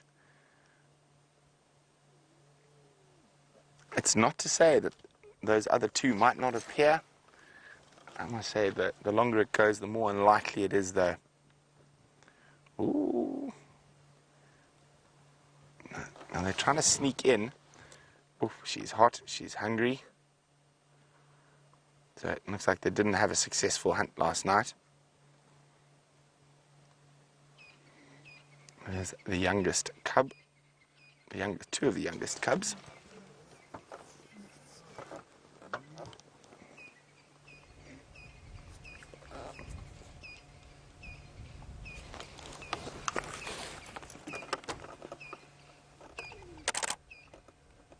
So if you're hearing that click, click, it's me taking a picture.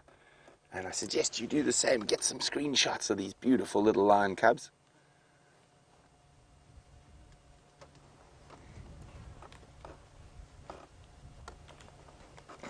come right in front of us. You can see they don't really mind us at all.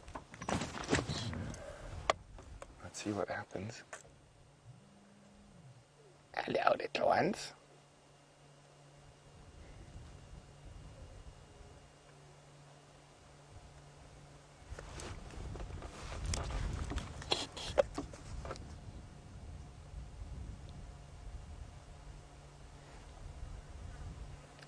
Isn't that sweet?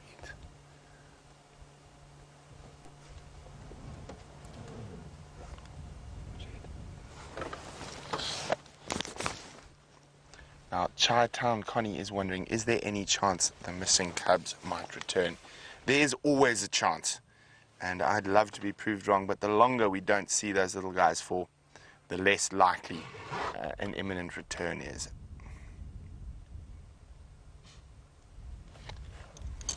It's dangerous out here in the bush. There's hyenas, and of course other lions, snakes, eagles might even take a small cub.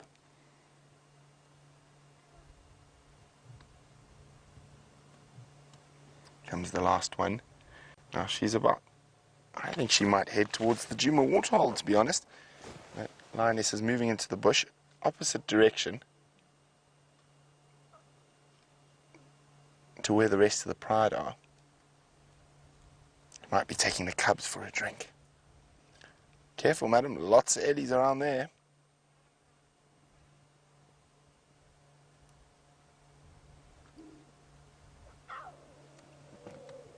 There's that wonderful noise. Ow!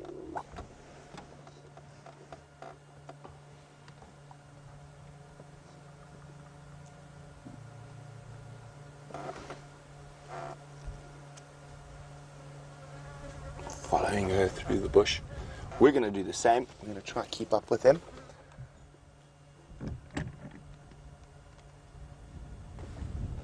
And the last two are about to pair in the bottom left of screen. There we go.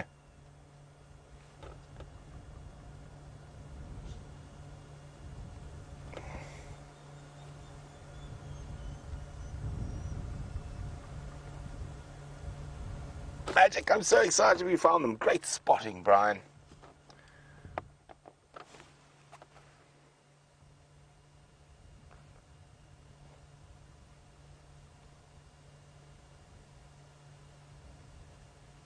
Okay, we're going to keep up with them, and while we move, we're going to go see how Jamie's doing. While Brent keeps up with the little lion cubs, and it is marvelous news that he managed to find them, although I have to say I'm a little bit sad to hear that it is still only 6 of the little ones. So obviously the missing 2 have not yet been found by the adults. In the meantime, we started off our sunset safari talking about a herd of buffalo. I'm actually going to stop here. Where are these buffalo? They can't be that quiet. Apparently they've just crossed Voyatella Bain access over the last while we were in Arethusa. I'm trying to figure out exactly where they are, so while the search for the buffalo continues, let's go across to James, who's having a look at the Juma Dam and an elephant. Look at this, everybody, at the dam cam, a wonderful sight.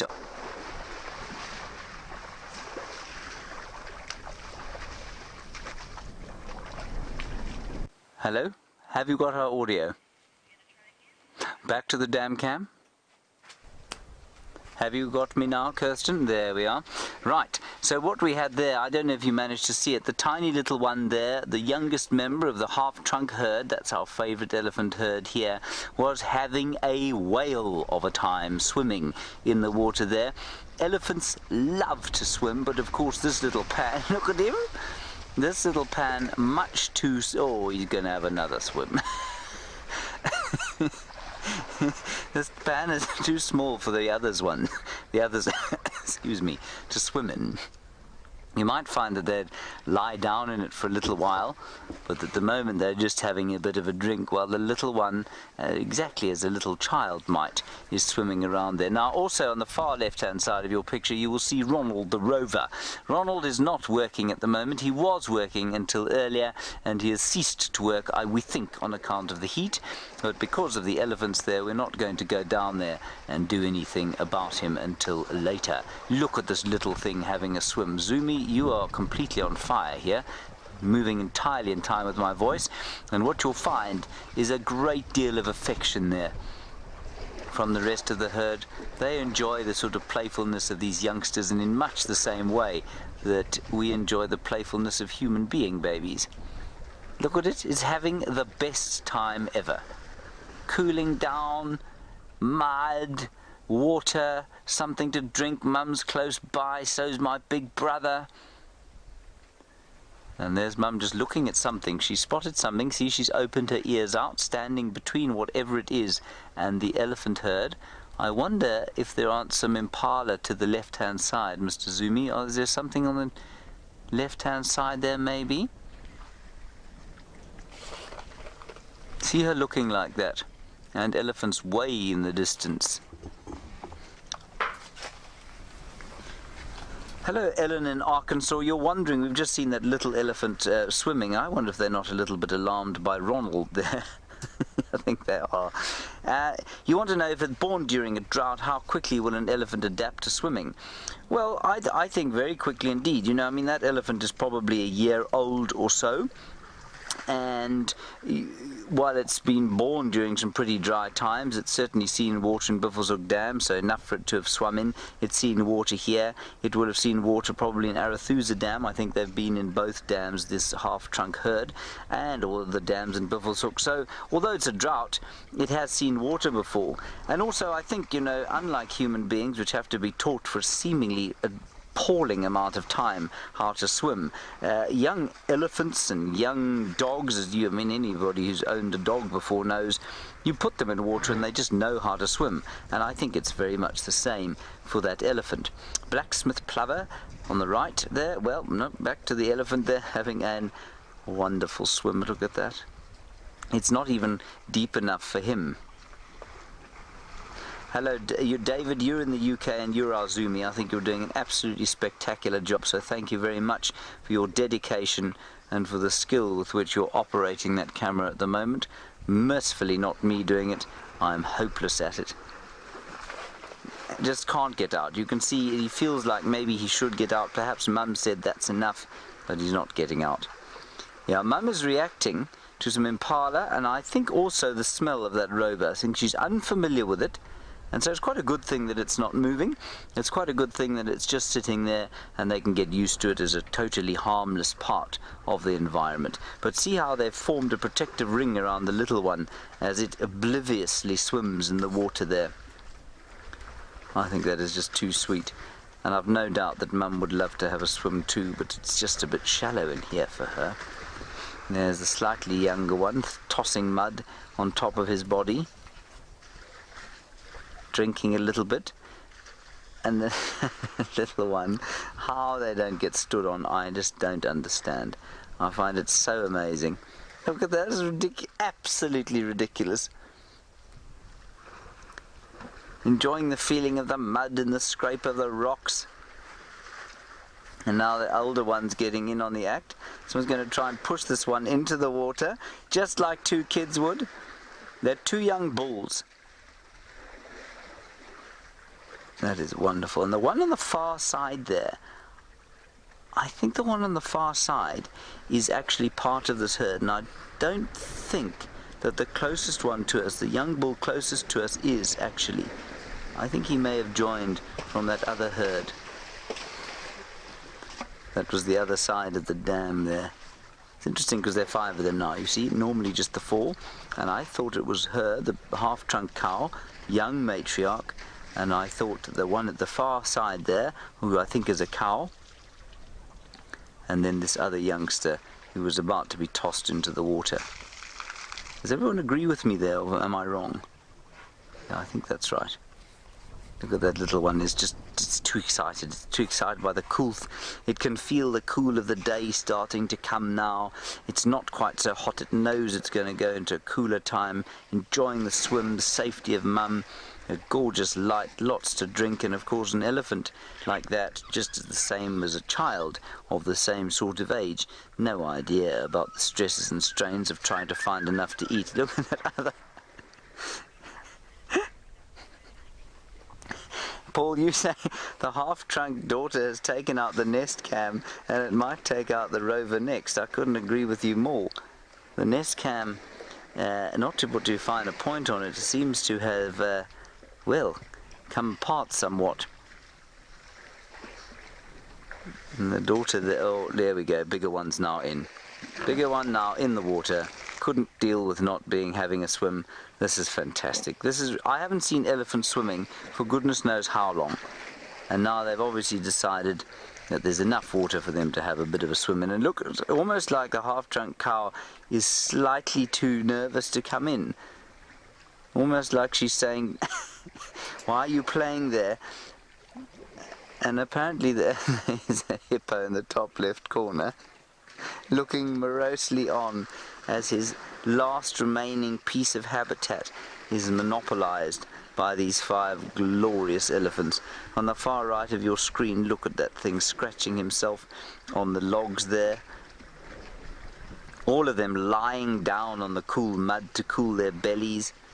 And look at the half-trunk cow splashing the one in the water there. Look at that. And with her ears out in a very unthreatening way. You see how her ears are out, or they have been out, but her head isn't lifted. So she's obviously communicating in some way with the little one in the water. And there is the, well, that's a Transvaal saffron bush, but there's the hippo, looking very morose indeed, thinking about making his way here. They look so ungainly, and they look so miserable at this time of the year. What a wonderful, wonderful sighting that has been to sit here and observe. Let's head back to Buffelshoek Dam and the little cubs.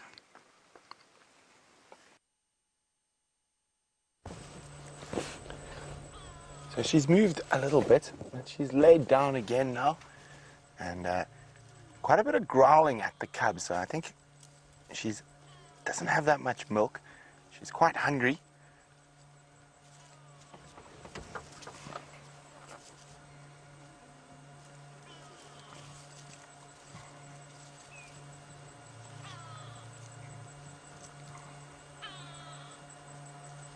Oh, tired kitties.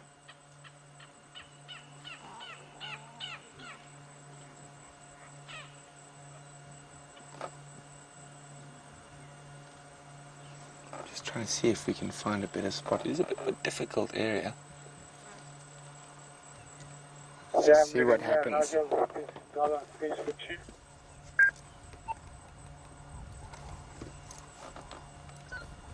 Just to the right, Brian. Look at that little one on his back. Yeah, a bit of action here. There you go.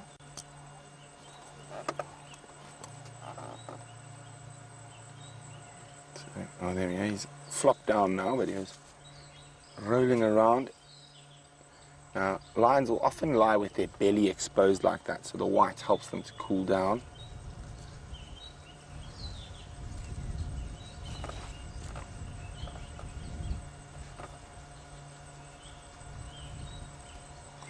Okay, while stuff calms down here, let's go back to Steph, who's on foot with a little ho-ho.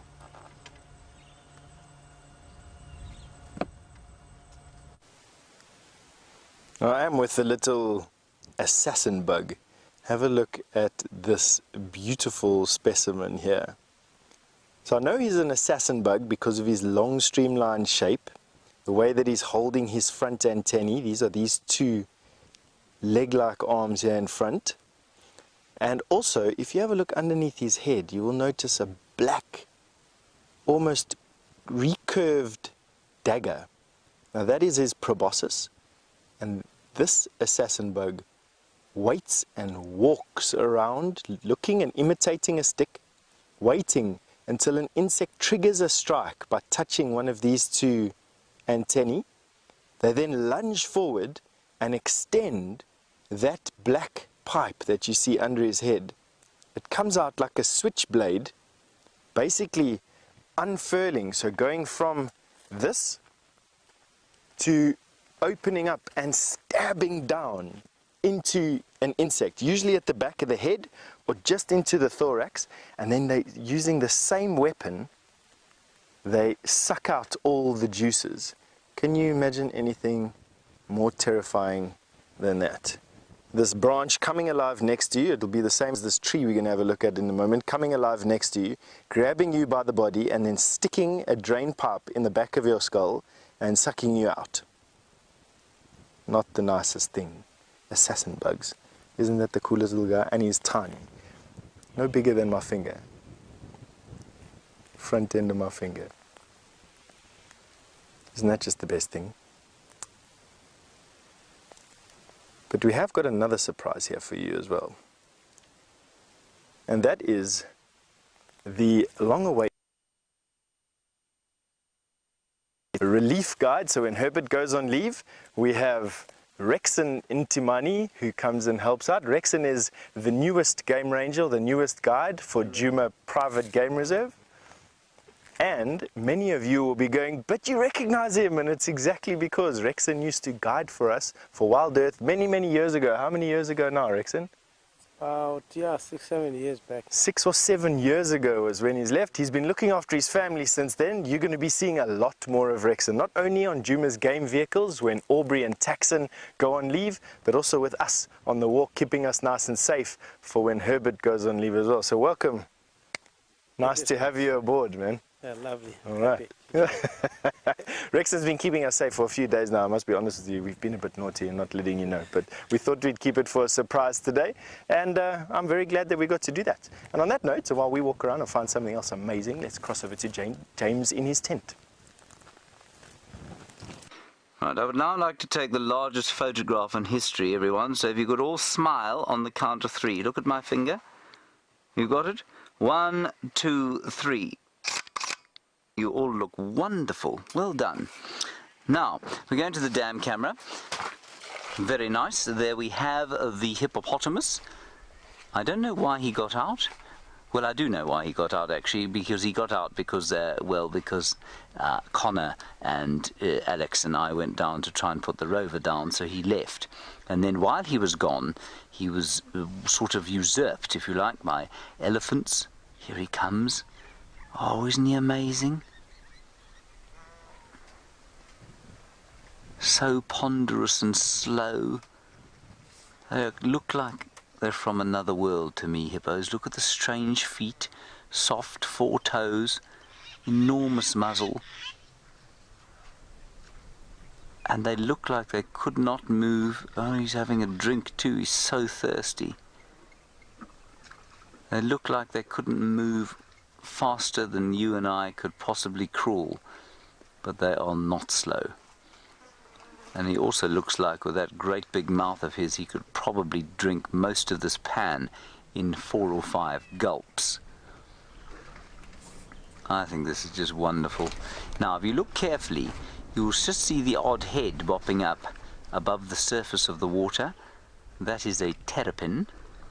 A serrated hinged terrapin. There on the right hand side of your screen you can see one popping up. It's gone back down now. Oh, this is wonderful. And now he's going to lie down, and you can almost feel the weight disappearing off his little legs, and now he's just taking a load off and breathing easy.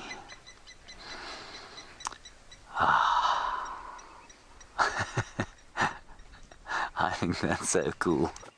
Alright, I don't think he's going to do a whole lot over there. Over there, Eggsy, you can see the sun is beginning its descent over the western horizon. While it does that, let's head across to Jamie Patterson and find out what she has to update you about. I'm afraid to say I don't have much in the way of updates. It's just that the buffalo herd has been managing to avoid me this entire time. Aha! We've got some tracks on the road of these buffalo. Now the question is, which direction have they gone in? I'm really hoping that we get to see them all make their way towards Sydney's Dam, and they go and have a drink as the afternoon starts to get a little bit cooler. They're wandering along slowly but surely, crossing. You've got two options. They could go to One-Eyed Pan on Simbambili, which obviously we can't go that. Oh, I think that decision is relatively clear. Sorry, we'll have a look at this. They all decided to cross here. Just in case you were ever wondering how game paths were made. You can see a relatively smooth road on either side, or at least ahead of where we're stopping. And then a whole load of buffalo tracks moving to the north.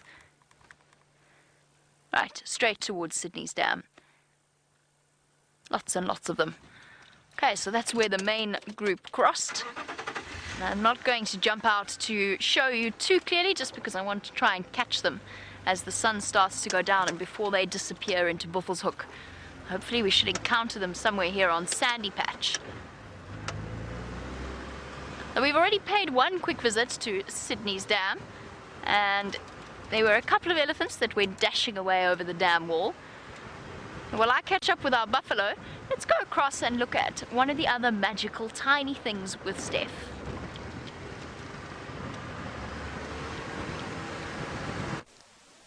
Have a look at this spider that's made her web in the footprint of an impala that is inside some elephant dung. And you can see this little spider. I'm not exactly sure what spider this is. I think it's a type of wolf spider. However, it is beyond me at this point to tell you what spider this is, but they are quite common out here. They almost always build their webs across a depression, and from the depression they build a little tunnel, and she's sitting at the entrance to a tunnel. But this is giving us a very good look at what these spiders look like, because usually they're very vigilant, and as soon as you come close to them, they dart back into their tunnels and you can't actually see them.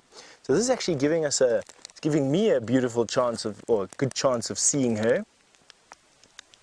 They've got quite a raised abdomen. That I have noticed on these spiders before. I don't quite know what they hunt. I have, as a youngster, thrown crickets into these webs, thinking that they would rush out and grab the cricket, but they don't. So they hunt something else. And I'm still not sure exactly what it is. I've never found the discarded remnants of any of her prey species, but you can see there on her head, she's got this raised sort of serrato, her cephalothorax, the piece that's just where her eyes and her head are, is raised slightly. I don't know if Dave can see it. Let's get a better view. Let me get out of the way so that you can get a better view of her face. Have a look at that. She's got lovely colors on her, stripy legs. Okay, I'm just going to point her out quickly. Let me see. So in front of the leaf, against the background there. So there we go. It's a bit shaky. She is tiny, this spider. But there you go. Beautiful. Well done, Dave. And there, for those of you who like the spiders along with me, definitely the web is a giveaway. A flat web on the ground over a depression with a tunnel on the one side. That is exactly what the giveaway to this little spider is. And now, what's equally amazing is that she's moved into this particular home after an impala has walked across an elephant dung, leaving an impression there, or a depression there. But have a look at this elephant dung. This elephant dung is almost completely used up. This is what happens after a few weeks of drought and termites and wind. This is what's left of a piece of elephant dung. It's just the sticks, really. All the fibrous material has been used up. And isn't this just a wonderful way of looking at the way termites bring fresh, nutritious ground above the soil and take all the nutrients to feed the poor soil back down with them. But anyway, on that note, back to Jamie with those buffalo.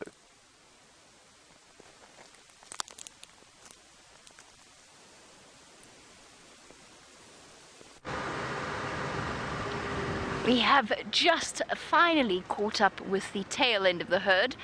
And unfortunately, they're playing hard to get still in some very dense vegetation. You'll be able to just... Wait, let me go forward a little bit. You'll be able to just see that one cow through the gap. And they are definitely on their way towards Sydney's Dam. Go and have a late afternoon drink. I can only see 6 here. And there are definitely tracks of more. So they're probably on their way. Ouch, mosquito. This might just be the straggling group, but they're definitely on their way towards Sydney's Dam. Which for us means as long as we play the patience game relatively well, we have a good chance of seeing one of those truly iconic scenes. African buffalo herd in the dust as the sun starts to go down. That's what I'm anticipating at least.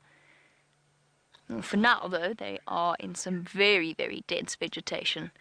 It's the block between Sandy Patch and Vuyatela main access. It's one of Shadow's favourite places, just by the way. We haven't seen Shadow in a little while, not since she was mating with Tingana.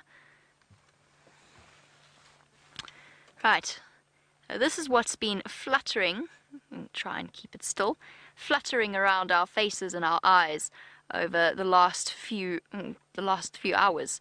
This is a little Mapani bee. Yes, oh wait, there he goes. Yeah, little Mapani bee. Awesome, how cool is that? And they're after the moisture in our sweat and in our tear ducts and around our eyes, which is why they like to be in our eyes and our ears. And they make the most sublime honey. Apparently it is some of the best honey in the world. I have never tasted it before. Here you go. Oh. Now trying to duck underneath, but even tried there underneath my fingernail to see whether it could find any moisture. Okay, well I attempt to escape the fluttering Mapani bees. Goodbye. Let's go back to James and see what's happening at Vuyatela Dam. Wonderful stuff that. I'm just eating a bit of a snack here. Delicious termite mound. That is the same kind of bee, of course, that's living in the giraffe skull. Now, as I've told many of you before, I know people who eat this termite mound as a delicacy. I think it's pretty much inedible, to be honest. Let's go and have a look at the dam cam. There we go. Now, we've got a lot of elephants there. Excuse me. And what they're doing is harassing this hippopotamus. And one of them, the biggest one on the left-hand side, was the other side of the dam, and he was flinging water at the hippo, and the hippo got up and looked like it might come out, but you can see them communicating with the hippo, not in a language I suppose he understands, but in the same way that if you say to somebody, if you're a South African for example, and you go to Brazil and you say "voetsek" to them, they will know exactly what you mean. It means go away. And those elephants are saying the equivalent of "voetsek" to that hippopotamus, and he is not budging. He says, I've been out for long enough, you lot go away and leave me alone. I've had a hot day, I've had nothing to eat, I've had nothing to drink, and I've been burning in a hot sun, so you leave me alone. And that's what he said to them verbatim. There, in between the elephants now, you can see the nest cam. The nest cam, well, perilously close to destruction at this stage. The power has been pulled out already, and I'm sure Connor and Alex are watching this with a sense of great dread. And this scene, this kind of scene that's playing out here at the dam cam, I think you're going to find continues pretty much for the rest of the dry season, and I think there's going to be tremendous action as long as this pan remains pumped. Oh, look at the little thing there having a snooze on the ground. That's so sweet. Now, I mean, I must say the skill of the Zoomy here is impressive, because he doesn't have a big picture view of this. He's got exactly the same view of this that we have. There is Ronald. Ronald, get moving! Useless individual. He won't move, you see. He's recalcitrantly stuck there in the mud, possibly afraid of all the antelope around him. The impala are coming in to have a drink. There are doves coming in to have a drink. There's all sorts of things coming in to have a drink. Let's go back to Brent and those little golden tawny bundles of joy.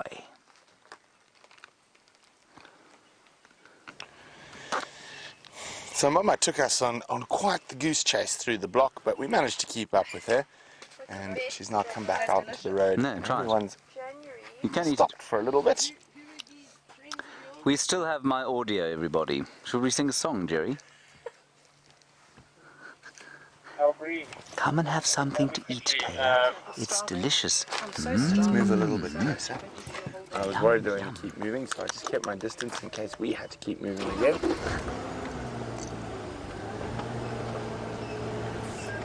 The elephants are having a bit of a dust bath now. Don't know what can be heard, what cannot be heard at this stage. Let's see if they mute us. There we go. Magic.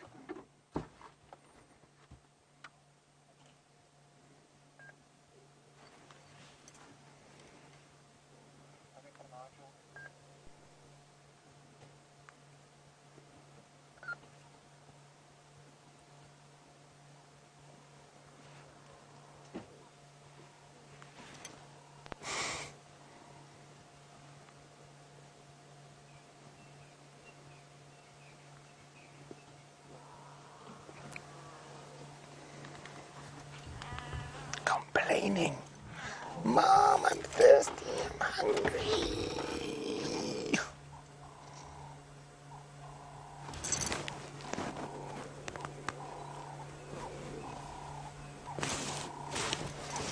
Hi Monique, who's in London. Now Monique says, is it common to have one lioness looking after all the cubs? It is, because remember they're allo suckle, so they're allo care as well. So all female members of the pride will take care of cubs at some point, and if they are suckling, then they will allow the other females' cubs to suckle as well.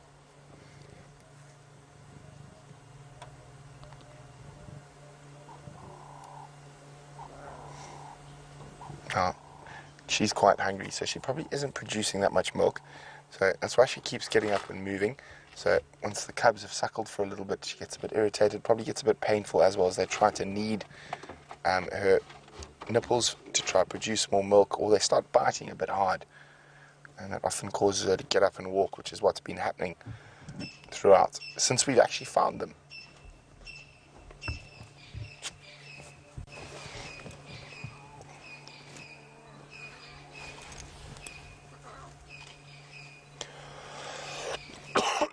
Excuse me. Lots of dust in the air at the moment.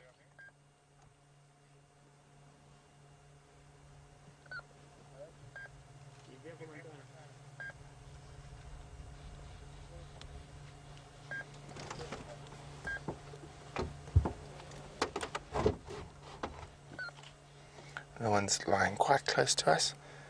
One of the slightly older cubs snoozing. The others all getting stuck in to that lioness.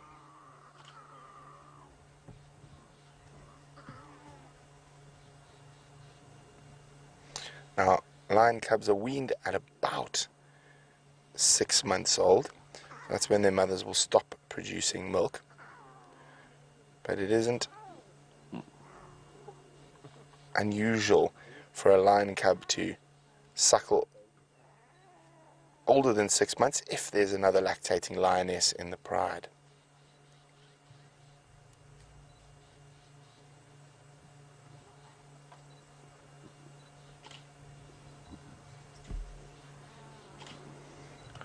So, well, we sit with these incredible inkahumas. Jamie's got an animal that probably, or actually not probably, really doesn't want to bump into inkahumas when they're hungry. I think that is absolutely the case with this herd of buffalo that have finally decided to emerge out into the open. Now, one thing we're going to do as they make their way towards us is if they start to move in front of the vehicle, we're going to do a VR segment. So I'm going to be talking to you, but essentially I'm going to be talking to the VR as well. And here we go. Everybody ready? We ready, Liam? Cool. I don't want to clap and scare the buffalo. Right, so here we are on a hot afternoon here in the African bush, and we've got a whole herd of buffalo approaching us off to the right of us. making their way towards one of the remaining water holes. And as you can see, if you have a look around, they're going to come around through across the front of the vehicle, so keep your eye out as well. But as they make their way, just have a look around you and you'll see that there's absolutely no grass in this vicinity, and that's because we're currently in a very, very serious drought here in South Africa. And buffalo herds like the one that we're seeing here don't usually stop and feed on trees. But if you watch them as they move through, there's a very good chance that they're going to be eating the trees that are here as well. Here they come, streaming in front of us. There must be about 30, 40 odd buffalo, so quite a small herd. There's a big old cow right in front of us, and here they come.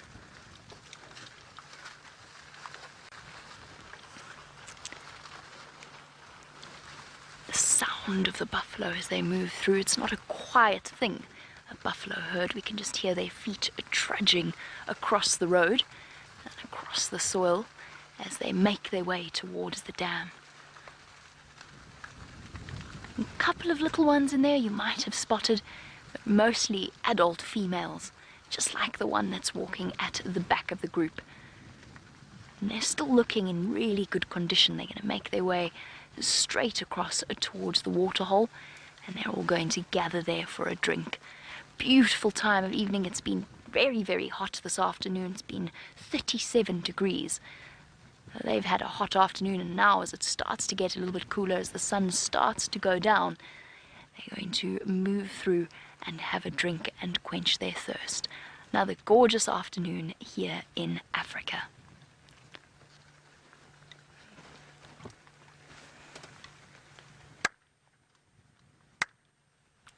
Okay, so that clap there at the end was to sync up the VR, all of the different GoPros, because obviously we have to combine them while our buffalo move through and across towards the dam. Let's go across to Bushwalk.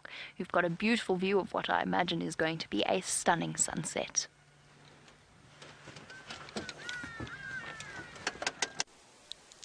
It is indeed a very stunning sunset. Have a look at that. Just the sun disappearing slowly behind the thicket of terminalias in the distance. Not quite as red as this morning, nonetheless, this golden yellow ball through the trees there. It's not often that we show you a sunset through the trees like this. Quite often we've got a more open view. We are standing on the edge of what we call a vlei in Afrikaans, or a seepline in English. And those terminalias along the back there are just ringing the edge of this just beautiful area. Sun setting, doves cooing. We've had a few of these green pigeons racing past us as we've been standing over here, all going to the tall trees on Quarantine Open Area to spend the night there, and we're still walking into the sunset. It's going to be a fantastic afternoon. Temperature has cooled down a lot now. It's a much more comfortable day now than it was when we set out a little bit earlier on. I must be honest with you, it was baking hot this afternoon, but we've managed to weather it and are out here still, and it's a good afternoon. All right, but without further ado, I'm going to say goodbye for now and send you over to Brent with those lines. Following them, I think you must get to the dam wall and then just turn left and you'll be on the end. So I've just heard the rest of the pride apparently are moving south. They're still quite a way away, but who knows, maybe in the next half an hour the other 4 lionesses and the big male will join them.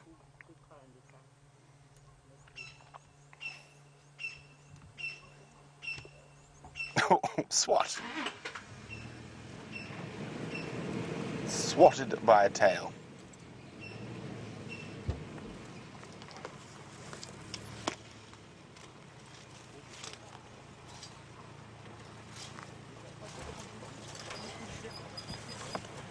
Look at those little eyes.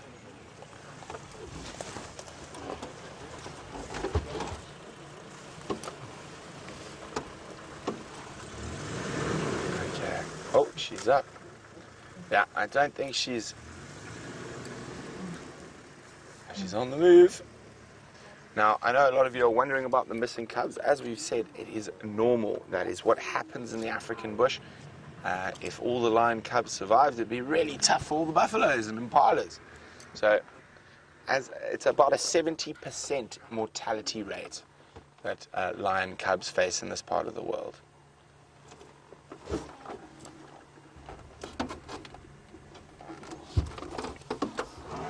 And there's always a chance that those cubs might be found, they might be fine. And the longest I've seen cubs lost from a pride for is about a week and a half. They were skinny, but they were okay. But as I said, the longer we don't see them, the less likely they are to survive.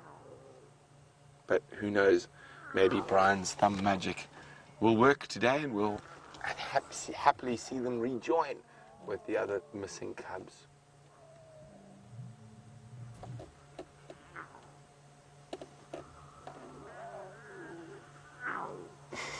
Wow.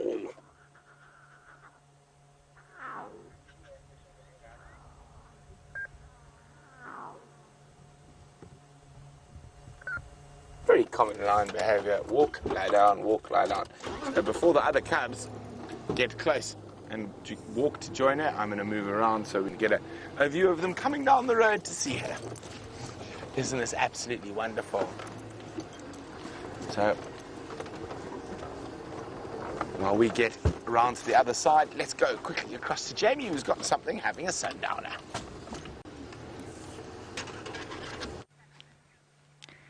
Our buffalo have finally made it to Sydney's dam, and without any further hesitation, they've all gone streaming right into the water, getting past the muddy edge and gathering to drink.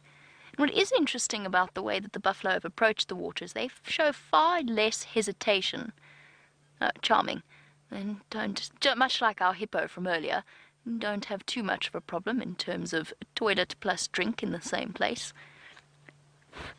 Now, what I was going to say is that they don't show the same degree of hesitation that the other animals do when they run in to go and drink. And that may well be because they generally aren't too bothered by crocodiles. Just imagine how big the crocodile would have to be that would manage to catch and drag down a buffalo. It is possible, but in this area it would be very, very unusual. They don't have to worry too much, unless they are buffalo calves, and even then they've got the huge herds surrounding them. So the crocodile would have to pick out which one they chose very, very carefully. Of course, there's the famous tale of the battle at Kruger, which I think everybody knows, which was that incredible tug-of-war between the lions, the buffalo calf, and the crocodile. Eventually, the buffalo calf managed to escape the attentions of both the lions and the crocodile, but after what could only be described as one of the most extraordinary sightings.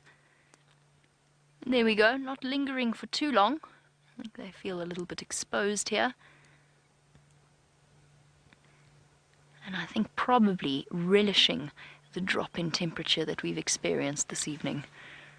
The sun has started to go down, and it's definitely much, much cooler here. Still double checking, bunching together as a herd and making sure that they don't go wandering into any danger. The hardy-dars have just taken off. Can't see them from where we are, but we can definitely hear them. Lovely. And off they go. We're going to carry on and see what else we can find for the last half an hour or so of the... Oh, there's our stragglers. Lovely. Okay, well, while they make their way towards the water, we're going to carry on and see what else we can find. In the meantime, I think Steph has got a little bored and is apparently, correct me if I'm wrong, but he's playing with sticks. Let's go and see what he's up to. I am indeed playing with sticks. I'm going to tell you why now. For years, and I'm literally talking about 10 years, I have been trying to make a fire by rubbing sticks together. And I've decided that today it's dry enough and hot enough and windy enough to try and do something with my fire sticks. Now this is a piece of blackjack, and as you can see, I can get smoke. You can see the smoke there. I'm going to add some fibers from a piece of zebra. Look at that, my stick smoking. I have it. It is so difficult. I can get smoke. I've never ever made a fire. And so what you got to try and do, you got to try and get a coal going from rubbing, from friction. And as you can see, much smoke now issuing from it. And what I'm going to try and do is get a little coal to fall out in that gap that I have there. Oh, I need to take this off. Hold on. My binoculars are getting in the way. I'm going to try and get a coal to form in the hole, and then onto that piece of elephant dung. Whoops.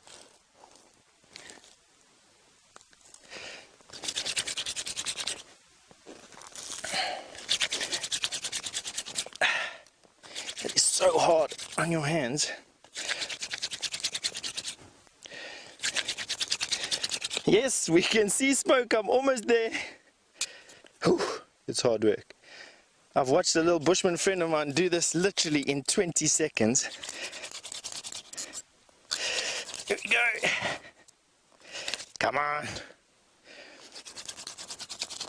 You need an exceptionally dry area to do this.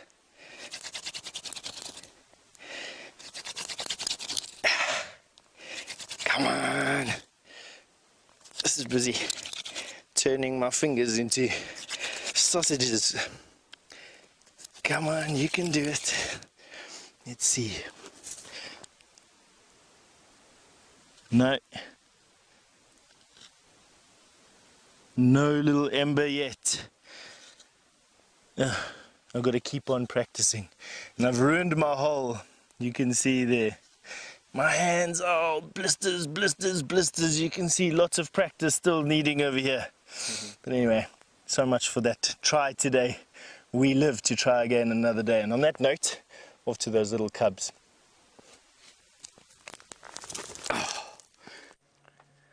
So one of the little cubs has come right next to us. Wait for him to turn his... Oh, I can't see if it's a he or she at the moment, but wait for it to turn its eyes. And we're going to show you something quite special.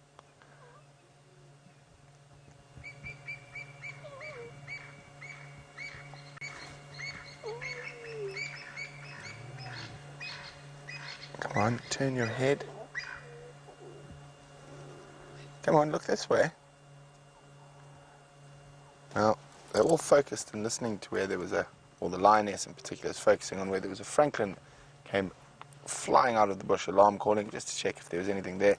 Oh, he's turned his head round. Now, hopefully we've still got enough light. But if you look carefully, oh no, don't close your eyes.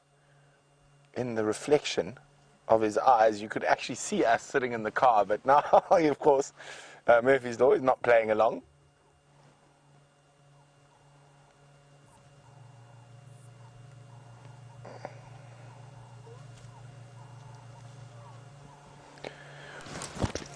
Darlene in San Francisco, one of the most beautiful cities in the world, is wondering, is it too hot for lions to hunt at the moment? When do they usually hunt? Now, Darlene, they're opportunists. As long as the hunt's not too long, they can hunt in the heat, but generally they prefer to hunt when it's cooler. So any time from now is a good time to hunt. I think the rest of the pride are on their way to join this lot. There we go. Hello, little one.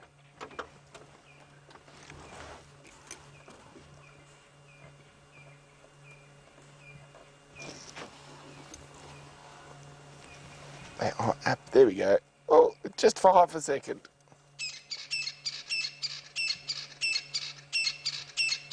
Can you hear the franklin's alarm calling? All these wonderful sounds. His head's so busy. Listening, smelling, sounds, smells, sights.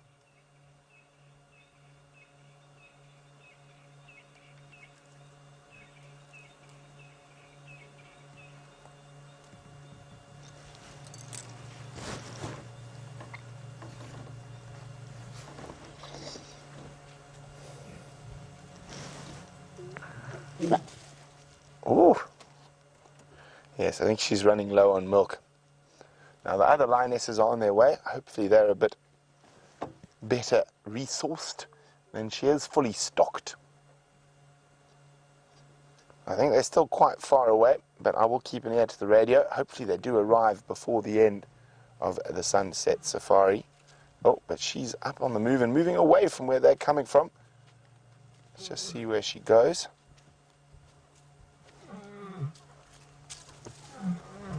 She's right next to us. Hi, girlie. She's contact calling.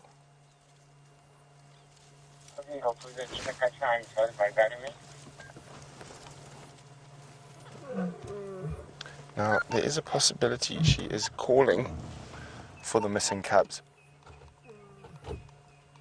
Or for the rest of the pride. It's impossible to tell. Or calling for these cubs to follow her.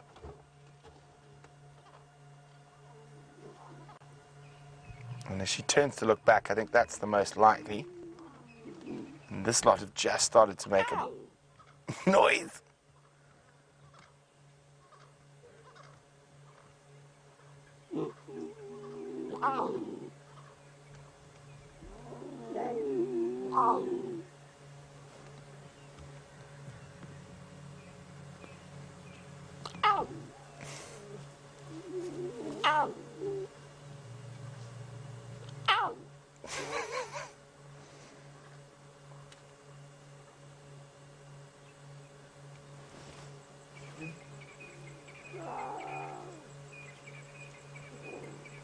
Now, she's laying down directly behind the car, so the cubs are going to pass right next to us now.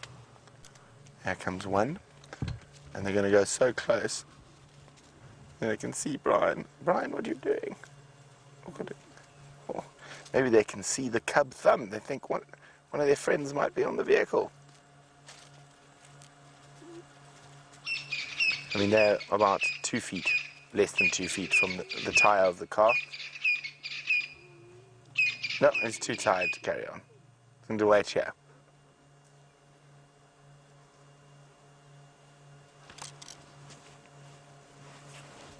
Okay, here comes the next one.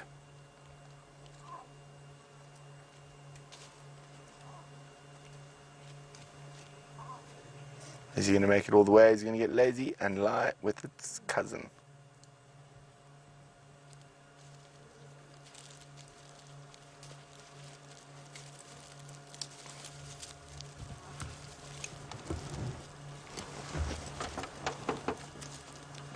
We actually cannot move the car. I've just realized as I look behind me, there's a lion cub lying right behind us.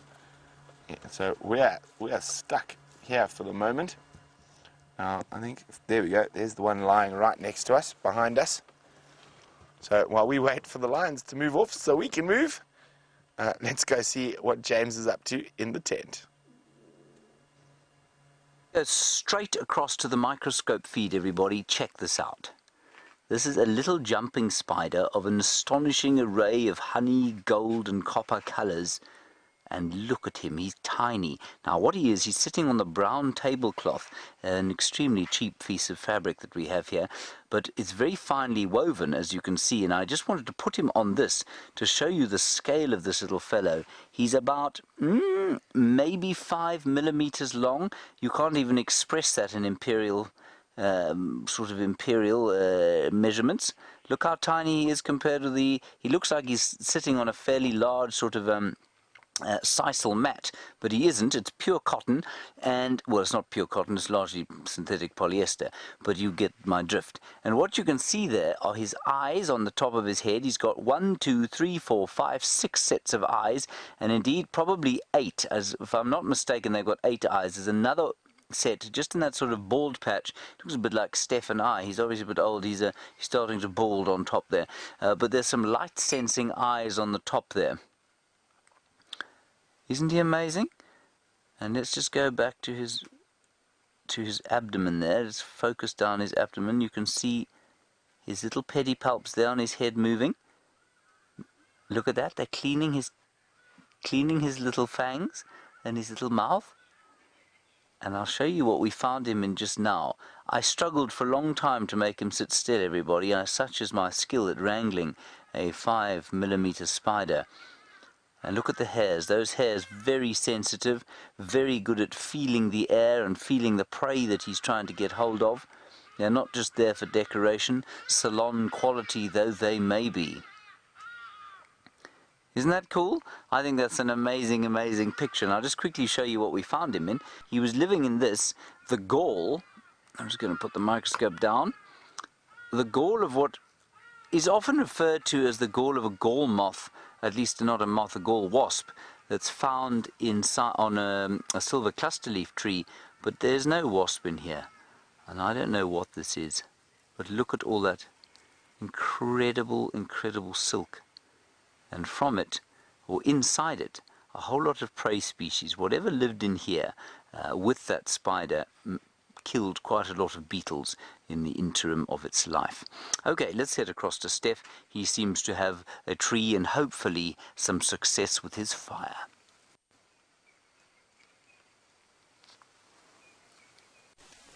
Welcome back, and just have a look at what we found. This is such a rare treasure to see.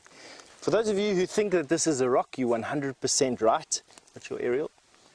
You're 100% right. But what this is also, it's a millstone. Can you believe it? A millstone for native corn and wheat. So women used to gather around these millstones, and with a round river rock, used to throw some corn or millet into this stone and then grind it. And over time, you get this lovely dished shape coming out of the rock. Now, I've read histories of why these millstones were broken. You can see that this millstone was broken. It looked like it's been hit with something. And the reason for that is King Shaka Zulu of the Zulu kingdom chased a cousin, I think, of his called him Zilikazi through this area in about 1920 to about 1940, somewhere around there. I can't remember the exact dates. And as the impis, his warriors, moved through this area, they broke the millstones when they found them, so that the people would come away from their hiding places and have to join his army because they were starving, they couldn't make food. And so this could come from that time, and it's just so exciting to see little bits of ancient history that come through here. So millstone, this was the base. A corn or the grains would be put here, and then using a river rock, they would then grind the grains, and the crushed maize would fall out the sides and would be collected in baskets. And then this very clear break through the middle of this millstone is just so indicative of the time between 1820 and 1840, when the impis of King Shaka would come through here and break these millstones to force the people into subjectivity, basically, into vassalage almost. Very, very cool. Anyway, that's us from the walk for today. So I just want to say thank you very much for joining us today. We're going to see you tomorrow again. So from myself and Dave and Rexon, I want to say have a good night. See you all soon.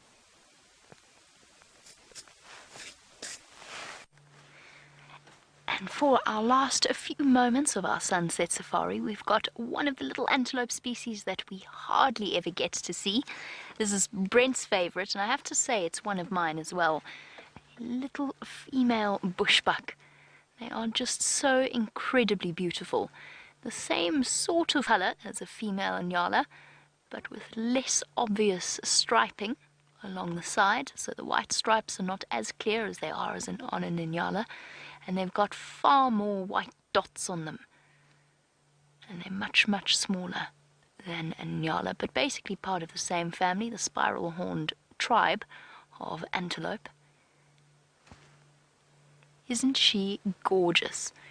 They love these dense drainage line areas where they can hide away. A very shy antelope, although they do habituate and get used to people very, very quickly.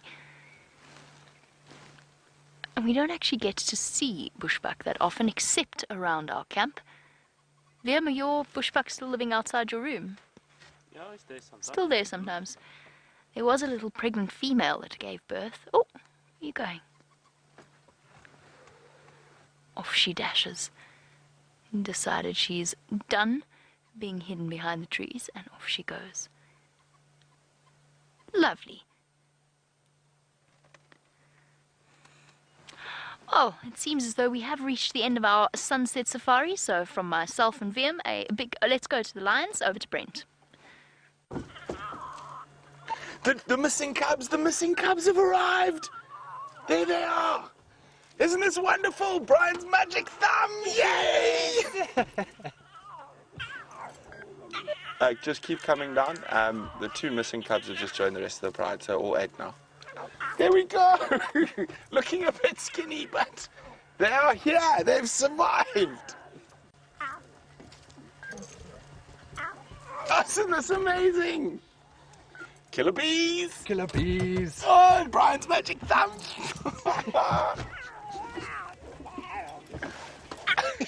Yes. We've been talking about it all afternoon. Wouldn't it be amazing if the cubs arrived? I think she's calling for them, but I'm not sure. Then she suddenly just got up and ran behind the vehicle. Happiness.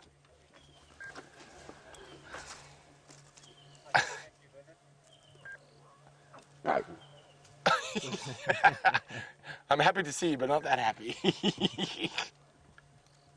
So I think the rest of the lionesses are coming in from the north, and she's found the missing cubs now. She's heading back to the pride. We're going to stick with them, but I'm sure everyone is absolutely ecstatic. As I said, I was hoping. But so we still got 8 little wonderful Nkahumas. I'm sure there's 2 very hungry little Nkahumas. They looked a bit skinny, but none the worse for the wear. So they've survived how many days now? 5, 6? Yeah. 5, 6 days on their own.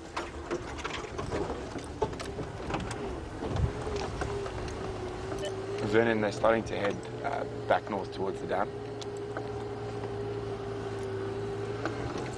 This is so incredible. I'm so happy.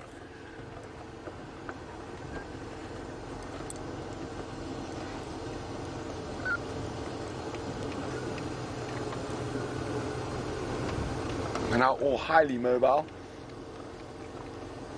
And female is on a mission. Obviously, she doesn't have much milk to give, so she probably wants to meet up with the rest of the pride.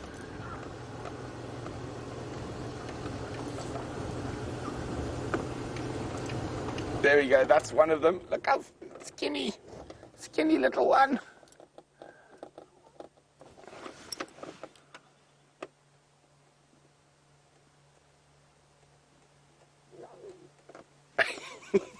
Ow. Isn't this awesome? Ow! To you too, missing one.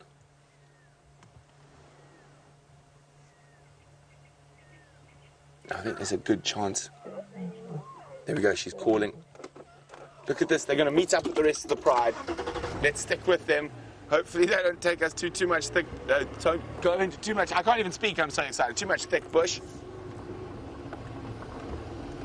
But it looks like we might get an incredible greeting ceremony. The whole pride rejoining with those 2 missing cubs. Please don't go that way. That way is very bad for us. I'm hoping she gets on the big elephant path that goes straight north to the Buffelshoek waterhole. Isn't this incredible?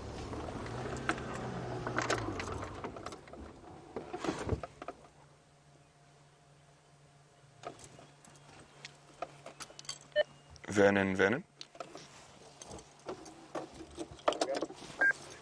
Vernon, are you at Buffelshoek?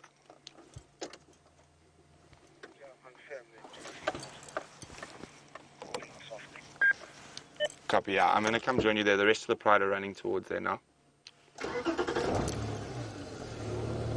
Okay. Sorry, my earpiece came out. Brian had to whisper. I got too excited. I pulled it out. So we're going to shoot up ahead to where the other 2 lionesses are out in the open.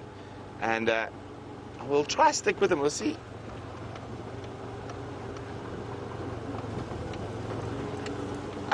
Hi, Sarah. Sarah says we've just made her year. So, guys, I think just for the greeting ceremony, I know there's only supposed to be 3 minutes left, but I think we can extend a little to see this. Isn't this amazing? So look at this. We're nearly at the other lionesses. There's only 2 of them, so probably the 2 mothers. And the cubs are running. So let's try get ahead so we can hear everything and get to the spot where those other lions are. Isn't this absolutely incredible? Here come the cubs. We've just got ahead of them. So they've managed to survive 5 days by themselves. They got separated for the pride. So this is the first time all 8 cubs have been together in about a week. And we can't see the other lionesses yet. On the other side of the dam, Brian's got them. So here come the mob.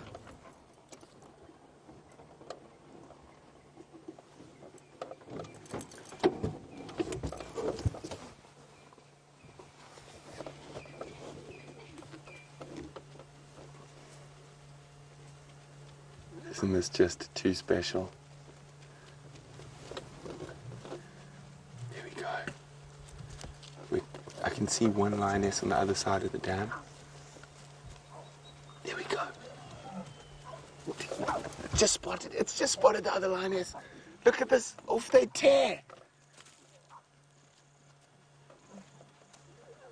Remember, 2 of them have been lost for the last week. They've been by themselves in the bush. Okay, let's just roll forward a little bit. So everyone out at home is apparently crying with happiness. I'm very happy. There we go. Look at that. Magic.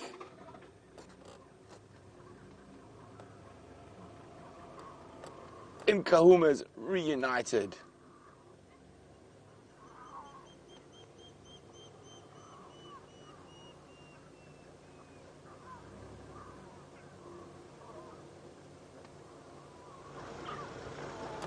And as Kirsten just said to me, what a perfect ending to the day.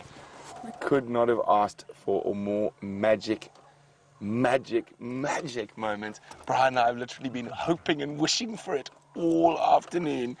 And if those of you who followed the thumb will notice, the thumb said maybe his lion cub thumb will bring back the missing 2 cubs, and it has.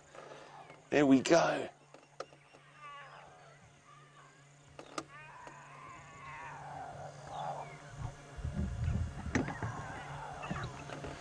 One can't help but feel all warm and fuzzy.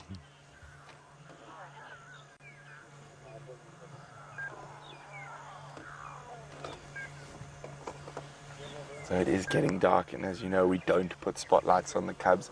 The mothers are reunited with their babies. This has been an absolutely spectacular sunset safari live. The killer bees are cooing. But from Brian and myself, and of course, we cannot forget the lion cub thumb. So here it comes, the lion cub thumb that brought the luck. We're going to say good night and absolutely amazing. We'll see you tomorrow morning, but quickly, one last view of that incredible Nkahuma pride.